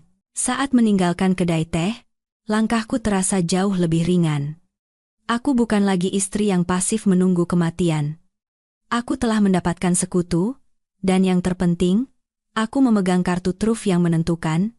Di luar, senja mulai turun dan awan gelap berkumpul, seolah-olah badai besar akan segera melanda kota ini, dan juga kepala orang-orang serakah dan kejam itu. 2 hari setelah bertemu Ibu Widya, seperti yang kuduga, sebuah pesan masuk dari Sinta, singkat tapi mengancam. Mbak Rania, datang ke apartemenku di Sudirman jam 3 sore ini, ada hal penting menyangkut hidup mati Mas Baskara. Sebaiknya datang sendiri, kalau tidak mau nama suamimu jadi berita utama di koran besok pagi. Begitu membaca pesan itu, aku tahu ini adalah jebakan. Tapi aku tidak punya pilihan untuk mundur. Untuk menangkap harimau, aku harus masuk ke kandangnya. Untuk mengakhiri semua ini, aku butuh pengakuan langsung dari mulutnya, bukti yang menentukan. Aku bersiap-siap seperti seorang prajurit yang akan pergi ke medan perang. Aku sengaja mengenakan pakaian yang sederhana dan kampungan agar dia lengah. Tapi di saku dadaku, aku menyembunyikan sebuah pulpen perekam super kecil yang diberikan oleh detektif Joko. Dan aku mengaktifkan fitur berbagi lokasi real-time kepada Ibu Widya dan pengacaraku, berpesan jika dalam 30 menit tidak ada kabar bahwa aku aman, mereka harus segera bertindak. Aku melihat ke cermin. Seorang wanita dengan mata cekung karena kurang tidur berdiri di sana. Tapi di kedalaman matanya, berkobar api tekad untuk melindungi anakku. Aku mengecup kening putraku yang tertidur dan berbisik. Ibu pergi sebentar ya. Anak ibu baik-baik sama nenek, ya? Apartemen mewah tempat Sinta tinggal berada di sebuah gedung pencakar langit di kawasan elit Sudirman, simbol kelas atas Jakarta. Saat memasuki lobi, aku terpesona oleh lantai marmer, lampu kristal, dan aroma mewah yang menyengat. Disinilah darah dan keringatku, utang Bank Baskara, tumpah demi kemewahan orang lain. Aku naik lift ke lantai 25. Setiap angka yang naik di layar terasa seperti detak jam bom waktu. Berdiri di depan pintu kayu jati yang diukir dengan indah, aku menarik napas dalam-dalam dan menekan bel. Pintu terbuka, dan Sinta muncul dengan gaun tidur sutra merah tipis yang memperlihatkan lekuk tubuhnya. Wajahnya dirias sempurna, dan senyum di bibirnya tajam. "Oh, tepat waktu juga kamu. Masuk." Maaf ya, rumahnya agak berantakan. Semalam Mas Baskara terlalu bersemangat, jadi aku capek beres-beres. Dia sengaja menyebut Baskara untuk memprovokasiku, tapi aku hanya menunduk dan masuk, berpura-pura menjadi istri yang penakut dan patuh. Apartemen itu memiliki pemandangan kota yang menakjubkan, dan perabotannya semua barang impor mahal. Di atas meja ada set cangkir teh porselen mewah dan hidangan penutup ala Prancis. Sinta duduk di sofa sambil menyilangkan kaki dan menunjuk kursi di seberangnya dengan dagunya. "Duduk. Jangan berdiri seperti pembantu begitu, aku jadi tidak enak. Aku panggil kamu hari ini untuk membahas masa depan anak di perutku dan Mas Baskara." Aku duduk di ujung kursi, menggenggam kedua tanganku erat di atas lutut, sengaja berpura-pura gemetar. "Apa? Apa yang kamu mau? Tolong jangan ganggu dia lagi. Dia sekarang terlilit utang. Jangan siksa dia lagi." Sinta tertawa terbahak-bahak. Suara tawanya menggema di ruang tamu yang luas. Dia bangkit dan pergi ke bar, menuangkan 2 gelas jus jeruk. Aku mengamatinya dengan sudut mata. Saat dia mengambil gelas kiri, tangannya sejenak berhenti, dan aku melihat ibu jarinya menyapu pinggiran gelas.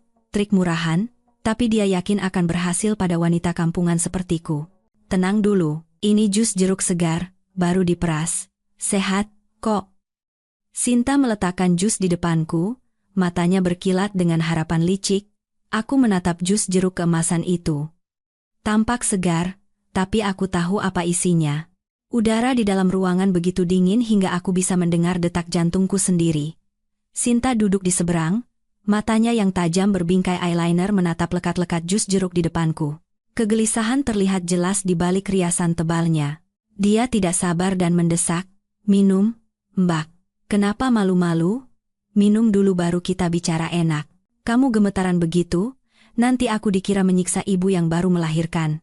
Dengan tangan gemetar, aku mengangkat gelas dan membawanya ke mulut. Dengan sudut mata, aku melihat serbuk putih yang belum larut sepenuhnya di dasar gelas di antara bulir-bulir jeruk. Aku berpura-pura minum, dan tepat saat bibirku menyentuh gelas, tiba-tiba aku menunjuk keluar jendela dan berteriak dengan suara ketakutan, "Astaga! Di luar balkon ada orang bergantung." Sinta terkejut dan menoleh cepat ke arah yang kutunjuk. Itulah saatnya, aku dengan cepat menuangkan jus jeruk itu ke dalam pot tanaman di samping sofa, lalu menempelkan gelas kosong ke mulutku, berpura-pura menelan, dan menyeka bibirku. Ketika Sinta menoleh kembali, wajahnya penuh kejengkelan. "Mbak gila ya? Ini lantai 25, siapa yang mau bergantung di balkon? Dasar Nora." Melihat gelasku kosong, senyum puas kembali terukir di bibirnya. Aku meletakkan gelas itu dan mulai berakting. Aku memijat pelipisku dan berkata dengan suara cadel, "Kenapa pusing sekali, ya? Kepalaku berputar-putar. Kamu kasih apa di jus ini?" Melihatku terhuyung dan jatuh ke sofa, Sinta tertawa penuh kemenangan. Dia tidak lagi menyembunyikan wujud aslinya. Dia mendekatiku dan menoyor dahiku dengan jarinya dengan jijik. "Kasih apa? Cuma obat senang-senang sedikit. Habis minum ini, perasaanmu akan jadi sangat gembira. Kamu akan merobek bajumu sendiri, teriak-teriak, dan mengamuk seperti orang gila.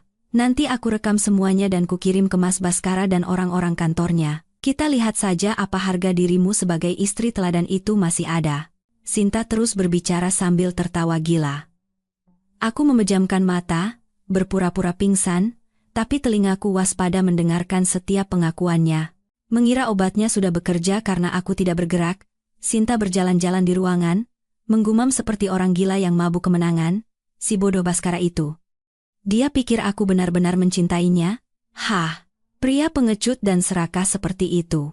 Kalau bukan karena Pak Harjo menyuruhku berakting untuk menguras uangnya dan mencuci uang lewat perusahaannya, mana mau aku tidur seranjang dengannya? Bau ketiaknya saja bikin mual. Dia berhenti di depan cermin, menepuk perutnya yang rata, lalu tiba-tiba memasukkan tangan ke dalam gaunnya dan mengeluarkan bantal silikon tebal, melemparkannya ke sofa. Anak kembar ini juga sama. Keluarga bodoh itu percaya begitu saja. Gila saja aku mau melahirkan anak dari keluarga kampung itu.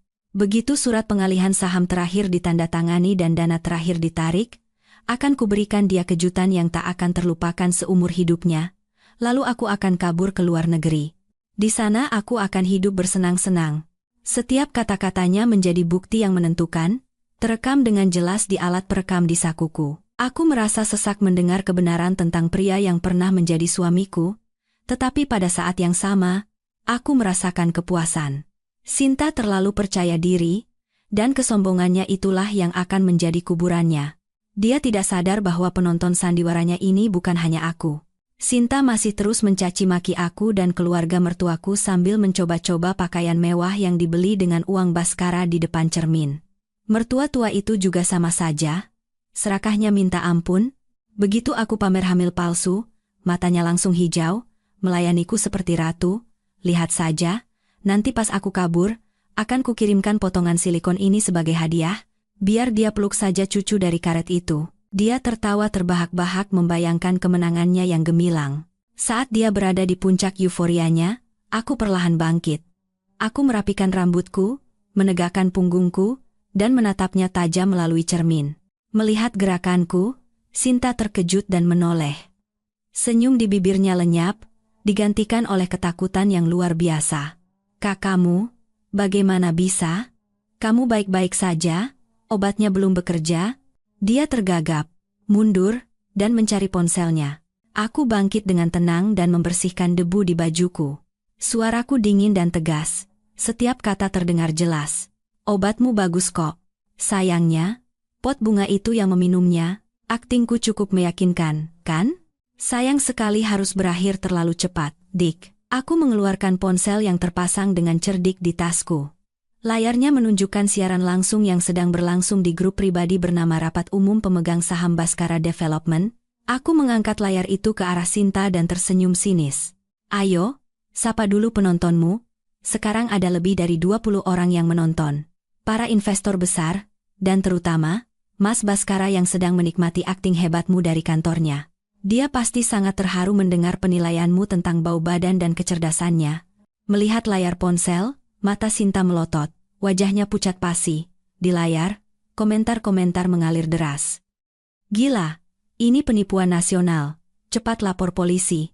Di mana Baskara? Cepat jelaskan." Dia berteriak dan berlari untuk merebut ponselku. "Kau menjebakku. Matikan. Matikan sekarang juga." Tapi aku lebih cepat. Aku mundur menghindarinya dan terus berbicara ke arah kamera dengan dingin. "Semua sudah lihat dengan jelas. Inilah wujud asli wanita simpanan suami saya dan dalang yang menggelapkan uang perusahaan Anda semua. Bukti pencucian uang, penipuan, dan kehamilan palsu semuanya sudah terekam. Baskara, kamu lihat, kan? Kamu dengar sendiri kan apa kata wanita yang begitu kau puja tentangmu dan tentang anak kembar kesayanganmu?" Sementara itu, di kantor perusahaan, Baskara dikelilingi oleh tatapan marah para pemegang saham, terpaku di depan layar komputer. Ponsel di tangannya jatuh ke lantai dan hancur berkeping-keping. Kekasih mungil yang begitu dicintai dan dipujanya kini menunjukkan wujud asli iblis yang menghinanya tanpa ampun. Kebenaran yang kejam itu jatuh menimpa kepala Baskara seperti petir, menghancurkannya sepenuhnya. Sinta kehilangan akal sehatnya. Dia mengambil pisau buah di atas meja dan dengan mata merah berteriak seperti orang gila, "Akan kubunuh kau.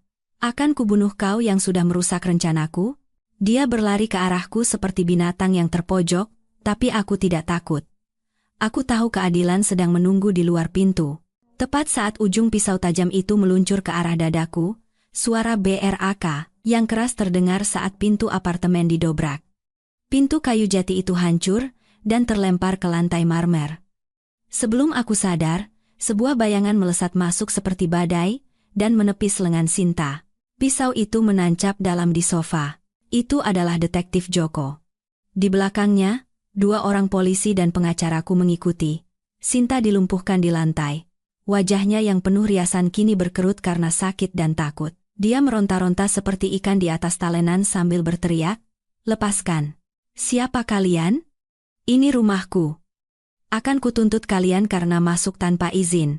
Tapi teriakannya mereda ketika seorang polisi dengan dingin menunjukkan surat perintah penggeledahan. "Sinta, Anda ditangkap atas tuduhan kepemilikan dan penggunaan narkotika, percobaan pembunuhan, dan penipuan. Kami juga menemukan barang bukti di tempat kejadian." Aku bangkit, merapikan pakaianku, dan menatap Sinta yang tersungkur di lantai dengan pandangan kasihan. Penampilannya yang angkuh dan glamor telah hilang, yang tersisa hanyalah kepedihan seorang pecundang. Seorang polisi mengenakan sarung tangan dan mengamankan gelas jus jeruk yang mengandung obat serta bantal silikon kehamilan palsu yang dilemparkannya di sofa sebagai barang bukti.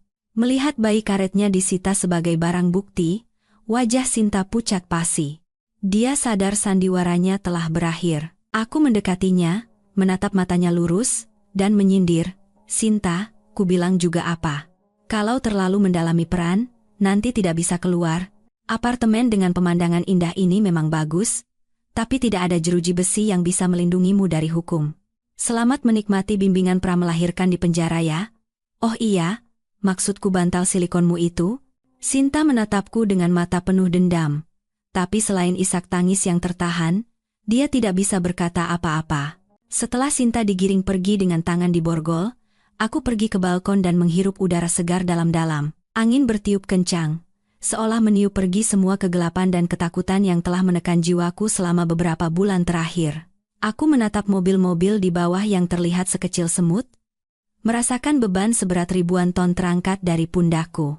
Bukan perasaan kemenangan atau kegembiraan yang luar biasa, melainkan kedamaian yang aneh menyelimutiku. Telepon dari Ibu Widya berdering. Suaranya bergetar karena kegembiraan. "Rania, kamu tidak apa-apa?" Aku nonton siaran langsungnya, jantungku serasa mau copot. "Kamu hebat sekali. Kamu berhasil." Aku tersenyum. Air mata mengalir begitu saja di pipiku. "Terima kasih, Bu Widya. Ini semua berkat bantuan Ibu dan yang lainnya. Sekarang saya harus pulang ke anak saya. Dia pasti sudah lama menunggu." Pada saat yang sama ketika Sinta ditangkap, gempa bumi juga terjadi di perusahaan Baskara. Kantor mewah yang terletak di lantai 18 sebuah gedung megah itu menjadi medan perang. Para pemegang saham dan investor yang menyaksikan siaran langsung yang mengejutkan itu mengelilingi Baskara dengan wajah merah padam karena marah. Suara makian dan pukulan meja mengalahkan dering telepon dari bank dan mitra yang membatalkan kontrak.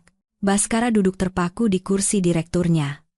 Wajahnya pucat seperti mayat, dan matanya yang kosong menatap layar komputer yang mati. Seperti ponselnya yang hancur di lantai, karier dan reputasinya juga hancur berkeping-keping.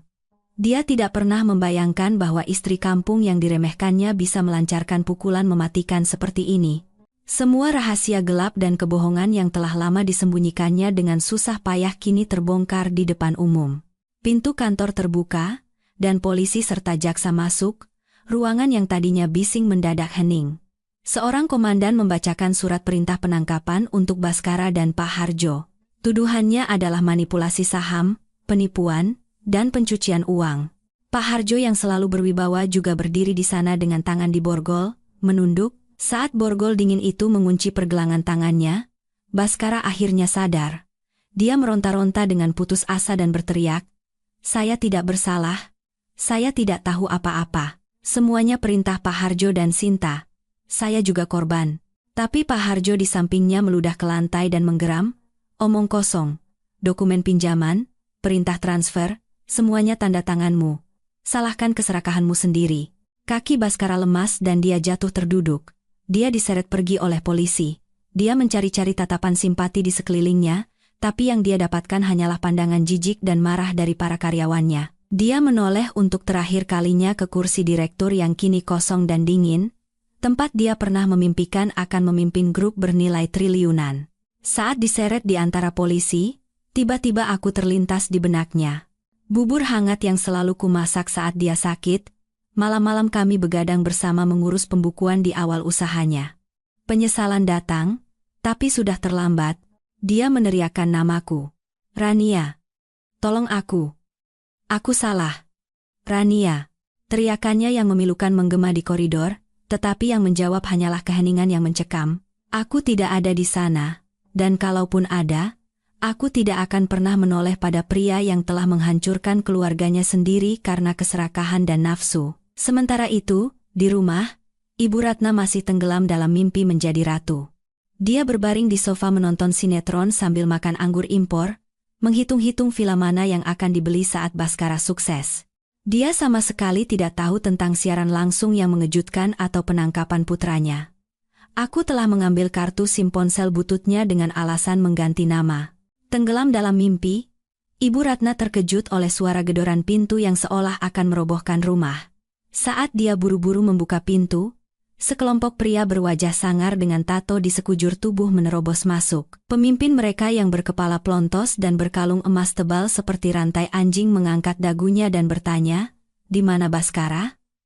Suruh dia keluar sekarang, hari ini hari terakhir, jangan coba-coba kabur."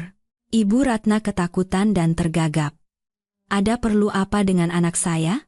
Anak saya kerja di perusahaan besar, tidak mungkin dia pinjam uang dari kalian." Pemimpin itu tertawa sinis dan melemparkan surat utang ke atas meja kaca. "Perusahaan besar," katanya. "Anakmu itu pinjam 5 miliar dari kami," katanya buat istrinya. "Sama bunganya jadi 7 miliar. Kalau tidak dibayar, rumah ini kami sita." Mendengar kata sita, Ibu Ratna panik. Dia berlari ke kamar tidur, membuka lemari ukir yang terkunci, dan mengeluarkan sertifikat rumah yang dibungkus plastik 3 lapis. Dia mengayun-ayunkan sertifikat itu dan berkata dengan suara gemetar, "Berpura-pura kuat, jangan macam-macam. Rumah ini atas nama saya dan suami saya. Saya akan lapor polisi sekarang juga." Pemimpin itu mengambil sertifikat itu, membacanya, lalu tertawa terbahak-bahak. Dia melemparkan kertas itu ke wajah Ibu Ratna. "Nenek, sadar, ini fotokopian lama. Sertifikat aslinya sudah digadaikan anakmu ke bank setengah tahun lalu. Dia bahkan menulis surat pernyataan pada kami, pakai ini sebagai jaminan. Sekarang bank sudah membekukan aset rumah ini, sebentar lagi akan ditempel surat sita. Siap-siap saja berkemas dan tinggal di kolong jembatan." Mendengar itu, mata Ibu Ratna melotot dan tangan kakinya gemetar. Sertifikat itu jatuh ke lantai. Dia tidak bisa percaya, putranya yang baik, cerdas, dan menjadi kebanggaan keluarga ternyata seorang penipu, bahkan menggadaikan rumah orang tuanya. Dia buru-buru menyalakan TV. Tepat saat itu, berita malam menampilkan sosok Baskara dengan tangan di borgol, menunduk, diseret ke mobil tahanan. Terlihat jelas di layar 65 inci, "Anakku, Baskara. Kenapa jadi begini?" Ibu Ratna berteriak dan pingsan di lantai. Mulutnya berbusa. Para penagih utang, melihat orang pingsan dan takut urusannya jadi panjang, bergegas pergi, meninggalkannya sendirian di tengah reruntuhan mimpi kekayaannya. Para tetangga yang datang karena mendengar keributan hanya bisa menggelengkan kepala, ada yang menelepon ambulans, ada yang tertawa sinis. "Syukurin, serakah sih. Dulu setiap hari meremehkan menantunya, sekarang puas kan?" Aku mendengar kabar itu dari tetangga, tapi tidak merasakan apa-apa. Karma mungkin datang terlambat, tapi tidak pernah salah alamat. Dia membiarkan kesalahan putranya, mengusir menantu dan cucunya. Sekarang dia harus membayar harganya, kehilangan segalanya dan menanggung kesepian serta penderitaan. 1 minggu setelah hari yang menentukan itu, aku menerima surat panggilan dari rumah tahanan sebagai keluarga dari tersangka Baskara. Saat aku masuk ke ruang kunjungan yang dingin dan berbau desinfektan serta jamur, Baskara duduk di sana. Tampak kurus kering, janggutnya tidak terurus, dan matanya cekung karena kurang tidur. Melihatku, secercah harapan samar muncul di matanya. Dia menempelkan wajahnya ke kaca pembatas dan mengangkat gagang telepon dengan tangan gemetar. "Rania, kamu datang. Tolong aku." Aku duduk di kursi, menatapnya seperti orang asing, dan dengan tenang mengangkat gagang telepon. Aku datang bukan untuk menolongmu. Aku datang untuk memberikan ini. Aku menyelipkan setumpuk dokumen melalui celah kecil. Itu adalah surat gugatan cerai dengan tanda tanganku. Melihat dokumen itu, wajah Baskara kejang dan suaranya serak. Di saat seperti ini, kau mau meninggalkanku. Bagaimana bisa? Rania, aku tahu aku salah. Tapi kamu punya uang, kan? Uang yang kuberikan waktu itu. Pakai uang itu untuk menyewa pengacara dan bebaskan aku. Setelah keluar, aku janji kita mulai lagi dari awal. Aku akan menebus kesalahanku padamu dan anak kita seumur hidup. Aku tertawa sinis. Suara tawa pahitku menggema di ruang kunjungan yang kosong. Baskara, kau masih saja naif. Uang 5 miliar itu kau transfer secara sukarela padaku. Di catatan bank tertulis pembayaran utang dan biaya hidup anak sekaligus. Pengacaraku sudah mengurusnya dengan rapi. Sekarang uang itu adalah properti sah milikku dan anakku. Tidak ada hubungannya dengan kasus penipuanmu. Apa kau pikir aku akan menggunakan uang anakku untuk menyelamatkan orang yang telah mengkhianatinya? Baskara terperangah. Dia tidak menyangka aku telah merencanakan semuanya dengan begitu matang. Dia berteriak, "Kau menipuku. Perempuan licik. Dari awal semua ini rencanamu, kan?" Aku menatap matanya lurus. Penipu akan bertemu dengan penipu yang lebih ulung. Oh ya, ada satu kabar baik untukmu. Anak kembar yang begitu kau nanti-nantikan itu, hasil pemeriksaan polisi menunjukkan itu hanyalah bantal silikon. Sintamu itu sudah mengaku semuanya. Dia tidak pernah hamil, semua itu hanya sandiwara untuk menguras uangmu dan mengendalikanmu. Kabar ini adalah tusukan terakhir yang menembus jantung Baskara. Dia ternganga, matanya melotot, dia menjambak rambutnya dengan kedua tangan dan meraung-raung seperti orang gila. Tidak, tidak mungkin, anakku. Anakku. Para penipu itu. Mereka menipuku. Bunuh saja aku. Jeritan kesakitan Baskara menggema di rumah tahanan. Para sipir berlari masuk dan menyeretnya pergi. Aku menatap punggungnya yang menyedihkan dan gila saat menghilang di balik pintu besi. Di dalam hatiku, tidak ada lagi dendam atau kasihan. Dia telah kehilangan segalanya. Keluarga, kehormatan, uang, dan bahkan harapan terakhir akan penerus keturunan. Aku bangkit, merapikan tasku, dan berjalan keluar dari rumah tahanan. Langit di luar cerah dan biru tanpa awan. Aku menghirup udara kebebasan dalam-dalam, rasanya ringan, seolah baru saja mengangkat tumor ganas dari tubuhku. Pernikahan telah mati, dan aku terlahir kembali. Aku naik taksi menuju rumah sakit tempat Ibu Ratna dirawat karena stroke. Di awal musim gugur yang tenang di Jakarta, daun-daun kering berguguran di jalanan. Dari jendela mobil, aku melihat keluarga-keluarga yang sedang menikmati akhir pekan. Mendengar tawa mereka, aku berpikir kapan putraku bisa menikmati hari yang tenang seperti itu, tapi aku segera memantapkan hati. Kedamaian tidak diberikan, melainkan harus diperjuangkan dan diciptakan sendiri. Di kantor polisi, Sinta, si selingkuhan yang dulu angkuh, mengakui segalanya untuk mendapatkan keringanan hukuman. Dia mengaku perut buncitnya sebenarnya adalah bantal silikon canggih yang dipesan dari luar negeri seharga puluhan juta. Dengan foto USG palsu yang diedit dengan rapi dan bakat aktingnya, dia berhasil menipu Baskara dan Ibu Ratna dengan sempurna. Di matanya, Baskara dan keluarganya hanyalah sapi perah bodoh yang akan dia dan Pak Harjo peras hingga tetes terakhir.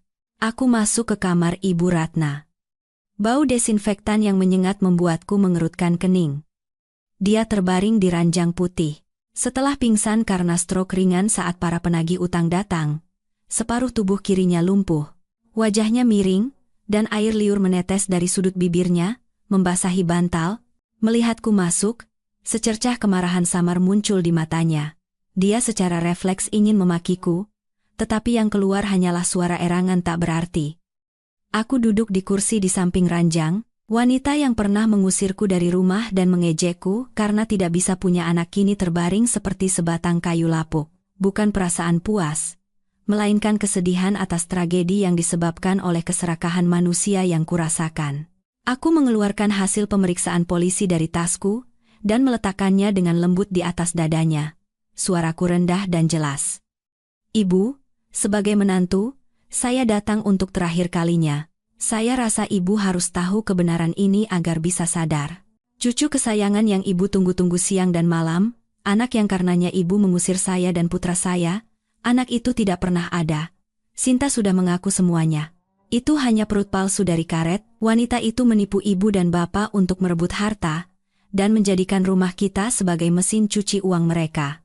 Mendengar itu, mata Ibu Ratna yang tadinya sayu tiba-tiba melotot. Dia mencoba bangkit untuk melihat surat itu. Tetapi tubuhnya jatuh kembali ke bantal dengan lemah. Air mata mengalir dari sudut matanya yang keriput, membasahi pipinya yang cekung. Itu bukan air mata penyesalan, itu adalah air mata keputusasaan seseorang yang telah kehilangan rumah, kehilangan anak, dan bahkan kehilangan harapan kosong akan penerus keturunan. Aku menyeka air matanya dengan tisu. Ini adalah sisa baktiku yang terakhir. Lihat, Bu.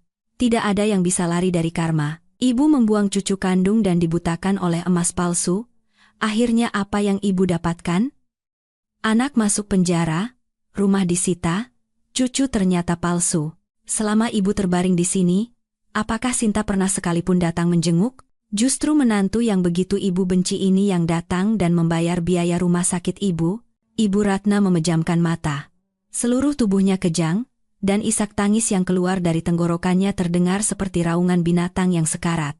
Serangan stroke kedua datang tiba-tiba. Monitor jantung di sampingnya berbunyi nyaring. Dokter dan perawat bergegas masuk ke kamar dan menyuruhku keluar. Aku berdiri di koridor, melihat dari balik kaca saat mereka memberikan kejutan listrik padanya. Aku berbalik dan berjalan pergi. Aku berpikir dalam hati, harga dari sebuah kekejaman, terkadang adalah kebenaran telanjang yang tak tertahankan. Setelah serangan stroke kedua, nyawa Ibu Ratna terselamatkan. Tetapi dia kehilangan kemampuan berjalan dan berbicara selamanya. Dia terbaring di ranjang. Segalanya mulai dari makan hingga buang air harus dibantu orang lain. Rumahnya disita oleh bank dan dilelang. Kerabatnya, begitu tahu keluarganya bangkrut, memutuskan hubungan seolah menghindari wabah. Dia menjadi sebatang kara. Pihak rumah sakit memberitahuku, sebagai satu-satunya kontak darurat yang tertera di dokumen, untuk mengurus kepulangannya. Berdiri di depan pintu rumah sakit, aku mengalami konflik batin yang hebat. Ibuku, yang seumur hidupnya hidup jujur dan baik hati, menasihatiku, Rania, bagaimanapun dia itu nenek dari anakmu. Sekarang sudah tidak bisa apa-apa begitu, kalau kita telantarkan, kita yang jadi orang jahat. Tapi kalau dibawa pulang, ibu kasihan kamu akan sengsara seumur hidup. Aku mengerti perasaan ibuku. Aku tidak mungkin membawa Ibu Ratna ke kontrakan kami dan merawatnya. Luka yang dia berikan terlalu dalam. Aku tidak bisa merawat orang yang pernah ingin mengusir kami ke jalanan dengan senyuman. Tapi aku juga tidak sekejam itu untuk meninggalkannya di depan pintu rumah sakit seperti yang pernah dia lakukan padaku. Aku memilih solusi terbaik untuk semua orang. Panti jompo. Aku mencari sebuah panti jompo swasta biasa di pinggir kota. Fasilitasnya biasa saja, tapi bersih dan ada perawat 24 jam. Aku menggunakan sebagian dari 5 miliar yang diberikan Baskara untuk membayar biayanya selama 1 tahun di muka. Aku menganggapnya sebagai bakti terakhirku pada ibu dari pria yang telah melahirkanku. Hari saat Ibu Ratna dipindahkan ke panti jompo, hujan gerimis turun. Dia berbaring di tandu, menatap langit-langit ambulans dengan mata kosong. Kesombongannya yang dulu telah lenyap. Saat para petugas memindahkannya ke kamar bersama, tiba-tiba dia mengeluarkan suara tak jelas dan dengan tangannya yang kaku mencoba memegang ujung bajuku. Dari matanya, aku membaca ketakutan dan permohonan seorang lansia yang ditinggalkan. Dia takut akan kesepian, takut akan udara dingin di tempat asing ini. Aku dengan lembut melepaskan tangannya, merapikan selimutnya, dan berkata dengan suara datar, "Ibu, istirahat yang tenang di sini ya. Perawat akan merawat ibu, makan juga diurus, jadi lebih baik dari di rumah. Biaya 1 tahun sudah saya bayar, jadi jangan khawatir. Kalau ada waktu, nanti saya ajak anak saya menjenguk." Setelah berkata begitu, aku berbalik. Dari belakang, aku mendengar suara tangisannya yang memilukan, tapi aku tidak menoleh. Saat melangkah keluar dari panti jompo, aku menghirup udara yang lembab dalam-dalam. Aku telah melakukan kewajibanku, bukan sebagai menantu yang berbakti, melainkan sebagai sesama manusia, karena dia tidak pernah menganggapku sebagai anaknya. Sekarang, hidupnya akan terkurung di antara 4 dinding dan penyesalan yang terlambat. sementara hidupku akan melangkah menuju cahaya. 3 bulan setelah penangkapan Baskara, sidang perceraian kami digelar. Karena Baskara ditahan di penjara dan atas bujukan pengacara serta kenyataan pahit, dia setuju untuk bercerai, sehingga prosesnya berjalan cepat. Aku hadir di pengadilan dengan pakaian yang rapi dan tenang. Wajahku dirias tipis, memancarkan kepercayaan diri dan ketenangan. Aku bukan lagi aku yang dulu, yang menderita kesakitan. Aku adalah seorang ibu tunggal yang kuat, siap membela hak anakku. Sidang berlangsung tanpa terdakwa, hanya dihadiri oleh pengacara negara yang mewakili Baskara. Hakim yang sudah berumur itu membaca dokumen dan menatapku dengan pandangan simpati. Dia menanyakan beberapa pertanyaan prosedural dan mengkonfirmasi kembali niatku untuk bercerai serta kesepakatan hak asuh anak. Dengan bukti perselingkuhan yang jelas, fakta bahwa Baskara akan menghadapi hukuman penjara yang panjang dan kehilangan kemampuan finansial, hak asuh anak tentu saja jatuh padaku. Mengenai harta, karena apartemen sudah dilelang dan tidak ada aset lain, aku tidak menuntut pembagian tambahan. Uang 5 miliar yang ditransfer Baskara sebelumnya, dengan bantuan pengacara, telah diresmikan dalam surat perjanjian sebagai biaya hidup anak sekaligus dan pembayaran utang pribadi, sehingga diakui oleh pengadilan sebagai milik pribadiku. Ini adalah kemenangan terbesar dan jaminan untuk masa depan putraku. Ketika palu hakim diketuk, menandakan perceraian kami sah, rasanya seperti batu besar yang menekan dadaku terangkat. Surat putusan cerai yang tipis di tanganku terasa seberat ribuan ton. Itu adalah tiket kebebasan yang membebaskanku dari pernikahan neraka dan label istri seorang penipu. Aku melangkah keluar dari gedung pengadilan. Hari ini, langit Jakarta anehnya begitu cerah dan biru. Aku menghirup udara kebebasan dalam-dalam. Semuanya telah berakhir. Hari-hari penuh kecurigaan, penderitaan, dan kebohongan telah menjadi masa lalu selamanya. Ibu Widya menungguku di kafe seberang. Melihatku keluar, dia tersenyum dan melambaikan tangan. Aku menyeberang jalan dan duduk di hadapannya, tersenyum lebih cerah dari sebelumnya. Bu Widya, sudah selesai. Saya bebas sekarang. Ibu Widya memegang tanganku. Tatapannya hangat seperti seorang kakak. Selamat, Rania. Satu pintu tertutup, pintu lain akan terbuka. Kamu masih muda dan kompeten, masa depanmu cerah. Sekarang besarkan anakmu dengan baik dan bangun bisnismu sendiri.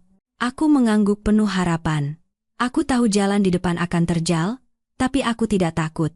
Aku telah mengalahkan ketakutanku sendiri, mengalahkan orang-orang jahat. Tidak ada lagi yang bisa membuatku jatuh. 6 bulan kemudian, sidang terbuka kasus manipulasi saham dan penipuan Baskara Development dan komplotan Pak Harjo digelar. Kasus ini menarik perhatian besar media karena skala penipuan dan modusnya yang licik. Aku hadir di persidangan sebagai pihak yang terkait. Duduk di bangku pengunjung, aku diam-diam menyaksikan orang-orang yang pernah menghancurkan hidupku duduk di kursi terdakwa. Baskara tampak kurus kering dan puluhan tahun lebih tua. Rambutnya memutih dan punggungnya bungkuk seperti orang tua. Dia mengenakan baju tahanan dan tidak berani mengangkat kepalanya. Matanya kosong, di sampingnya, dalang utama, si rubah tua Pak Harjo, dan di sampingnya lagi, Sinta, si selingkuhan yang dulu glamor, kini dengan wajah pucat tanpa riasan, terisak sepanjang persidangan. Jaksa dengan suara tegas membacakan dakwaan. Pendirian perusahaan cangkang, manipulasi laporan keuangan, manipulasi saham, hingga menipu dana dari ratusan investor yang tidak bersalah. Ketika disebutkan bahwa kerugian mencapai ratusan miliar rupiah, desahan kemarahan terdengar dari bangku pengunjung. Dalam pembelaan terakhirnya, Baskara menangis tersedu-sedu. Dia mencari-cari aku di antara pengunjung dan dengan suara gemetar berkata, "Saya minta maaf. Saya salah, karena keserakahan, saya kehilangan keluarga dan nurani. Mohon keringanan hukuman." Aku menatapnya. Dengan mata yang tenang, tanpa cinta atau benci. Setelah semuanya hancur, apa arti sebuah permintaan maaf? Sinta menangis meraung-raung, mencoba melimpahkan semua kesalahan pada Pak Harjo, tetapi bukti-bukti dengan jelas menunjukkan keserakahannya. Tidak ada yang bersimpati pada air mata buayanya. Saatnya vonis. Hakim dengan agung membacakan putusan. Terdakwa Harjo divonis 20 tahun penjara. Terdakwa Baskara divonis 12 tahun penjara. Terdakwa Sinta divonis 7 tahun penjara. Suara palu yang diketuk seolah menjadi titik akhir dari kehidupan orang-orang serakah itu. Aku melihat punggung ketiga orang itu saat digiring oleh polisi ke mobil tahanan, merasakan bahwa keadilan telah ditegakkan. Mereka menabur angin, sudah sepantasnya mereka menuai badai. Badai hukum dan sosial akhirnya reda. Pertarungan selama ini telah membuatku lelah, tetapi sekaligus menempa mentalku sekuat baja. Aku duduk di sebuah rumah kecil di pinggiran Jakarta, tempat aku tinggal sementara bersama orang tuaku. Aku menatap putraku yang sedang belajar berjalan di halaman. Sinar matahari pagi jatuh lembut di rambutnya, menghangatkan hatiku. Aku tidak mabuk kemenangan setelah vonis. Aku memegang aset pribadiku yang diakui oleh pengadilan. Uang 5 miliar, sisa dari perceraian dan harga dari pengkhianatan. Aku memutuskan untuk membangun masa depan baru dengan uang ini. Aku berkata pada orang tuaku bahwa aku akan tetap di Jakarta dan memulai bisnis. Ayahku, yang seumur hidupnya hanya bertani, menghisap rokoknya dalam-dalam dan berkata, "Kalau itu keputusanmu, Ayah dukung. Kamu harus bangkit di tempat kamu jatuh. Jangan sampai dicap sebagai pecundang yang lari." Kata-kata ayahku memberiku kekuatan besar. Aku memutuskan untuk memanfaatkan pengalamanku sebagai manajer keuangan dan membuka kantor konsultan keuangan dan pajak untuk usaha kecil dan menengah. Awalnya berat, aku menyewa kantor kecil di sebuah gang, mengecatnya sendiri, dan membeli meja kursi bekas. Aku bekerja seperti orang gila. Siang hari mencari klien, malam hari mengerjakan dokumen, terkadang, sambil menggendong anakku yang sakit, aku membalas email di komputer sambil menahan air mata, tapi mengingat masa laluku yang direndahkan, aku kembali menguatkan tekad. Klien pertamaku adalah kenalan dari Ibu Widya. Berkat kepercayaannya dan kerja kerasku, klienku perlahan bertambah. Aku tidak membangun bisnis semu seperti Baskara. Aku maju perlahan tapi pasti. Dengan kejujuran, setiap kali pulang larut malam dan melihat meja makan hangat yang disiapkan ibuku serta putraku yang berlari menyambut sambil berteriak, "Mama," aku merasakan kedamaian sejati. Aku sadar kebahagiaan bukanlah di rumah mewah berlapis emas, melainkan ketenangan di rumah kecil yang penuh cinta. Waktu berlalu, 3 tahun telah lewat. Kantor konsultanku kini sudah mapan di industrinya, dengan lebih dari 20 karyawan. Aku bukan lagi wanita yang gemetar ketakutan di masa lalu. Di cermin, berdiri seorang CEO wanita berusia awal 30-an yang percaya diri dan mengendalikan hidupnya sendiri. Hari ini, aku memegang kunci apartemen mewah yang baru saja kulunasi, tidak besar, tetapi memiliki balkon yang sejuk menghadap tenggara, dan yang terpenting, terdaftar hanya atas namaku, Rania. Hasil dari darah dan keringat selama 3 tahun. Sekarang, tidak ada lagi yang bisa mengusir kami ke jalanan. Saat acara syukuran, Ibu Widya, penolong sekaligus mitra bisku, datang. Dia memberikan hadiah lukisan bunga teratai yang indah dan berkata, "Teratai tumbuh di lumpur, tapi tidak ternoda oleh kotoran. Rania, kamu persis seperti teratai itu. Semakin diterpa badai, semakin harum bunganya." Mataku berkaca-kaca. Kami berdiri di balkon, menatap pemandangan kota di malam hari. Ibu Widya bertanya, "Sekarang setelah punya segalanya, apa tidak ada niat mencari sandaran?" Aku tersenyum. Saya tidak menutup hati. Tapi saya juga tidak ingin terburu-buru bergantung pada siapapun. Saya sadar. Jaring pengaman terbesar bagi seorang wanita bukanlah suami yang kaya, melainkan kemampuan untuk berdiri di atas kaki sendiri. Dari ruang tamu, putraku berteriak, "Mama, Nenek suruh potong kuenya." Aku melihat orang tua dan putraku yang tertawa ceria. Lebih hangat dan menyilaukan daripada lampu hias manapun. Aku masuk ke dalam. Aku sadar kemandirian bukanlah kesepian, melainkan kebebasan untuk memilih kebahagiaan sendiri. Dan aku, Rania, kini telah menjadi ratu sejati di kerajaanku sendiri yang kecil namun damai. Suatu sore di akhir musim gugur, aku sedang berjalan-jalan di taman bersama putraku. Dia berlari-lari dengan gembira mengejar burung merpati. Aku duduk di bangku, membaca buku sambil sesekali tersenyum melihatnya. Tiba-tiba, mataku tertuju pada seorang pria yang sedang memunguti botol plastik dari tempat sampah tak jauh dari sana. Pakaiannya lusuh dan longgar, sandalnya usang, dan jalannya pincang, sepertinya gejala sisa stroke. Rambutnya memutih dan wajahnya kusam terbakar matahari. Penampilannya berubah drastis, tapi aku mengenalinya. Itu Baskara. Aku pernah mendengar desas-desus bahwa dia mengalami stroke ringan di penjara dan dibebaskan dengan penangguhan hukuman untuk berobat. Penampilannya saat bertemu kembali begitu menyedihkan.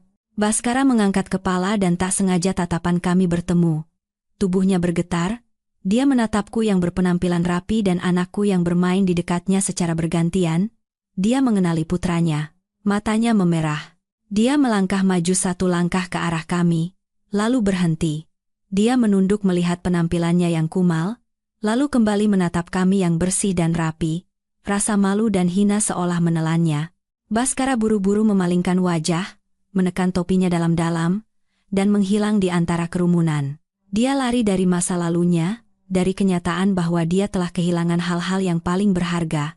Aku duduk diam di bangku. Hatiku tenang seperti danau di musim gugur. Aku melihat punggungnya yang bungkuk menghilang di telan keramaian, merasakan simpati pada kehidupan seorang manusia. Dia pernah memiliki segalanya, tetapi karena keserakahan dan pengkhianatan, dia mengubah segalanya menjadi abu. Itulah harga dari karma. Matahari mulai terbenam. Aku menggandeng tangan putraku dan berjalan pulang. Putraku dengan polos bertanya, "Mama, tadi Mama lihatin Om itu lama sekali. Mama kenal?" Aku berhenti sejenak dan menatap mata jernihnya. Aku tidak ingin menanamkan kebencian, juga tidak ingin menciptakan citra ayah yang palsu. Aku tersenyum lembut dan mengelus kepalanya. Itu kenalan lama Mama. Dulu dia pernah tersesat, tapi sekarang dia sedang mencari jalan pulang sendiri.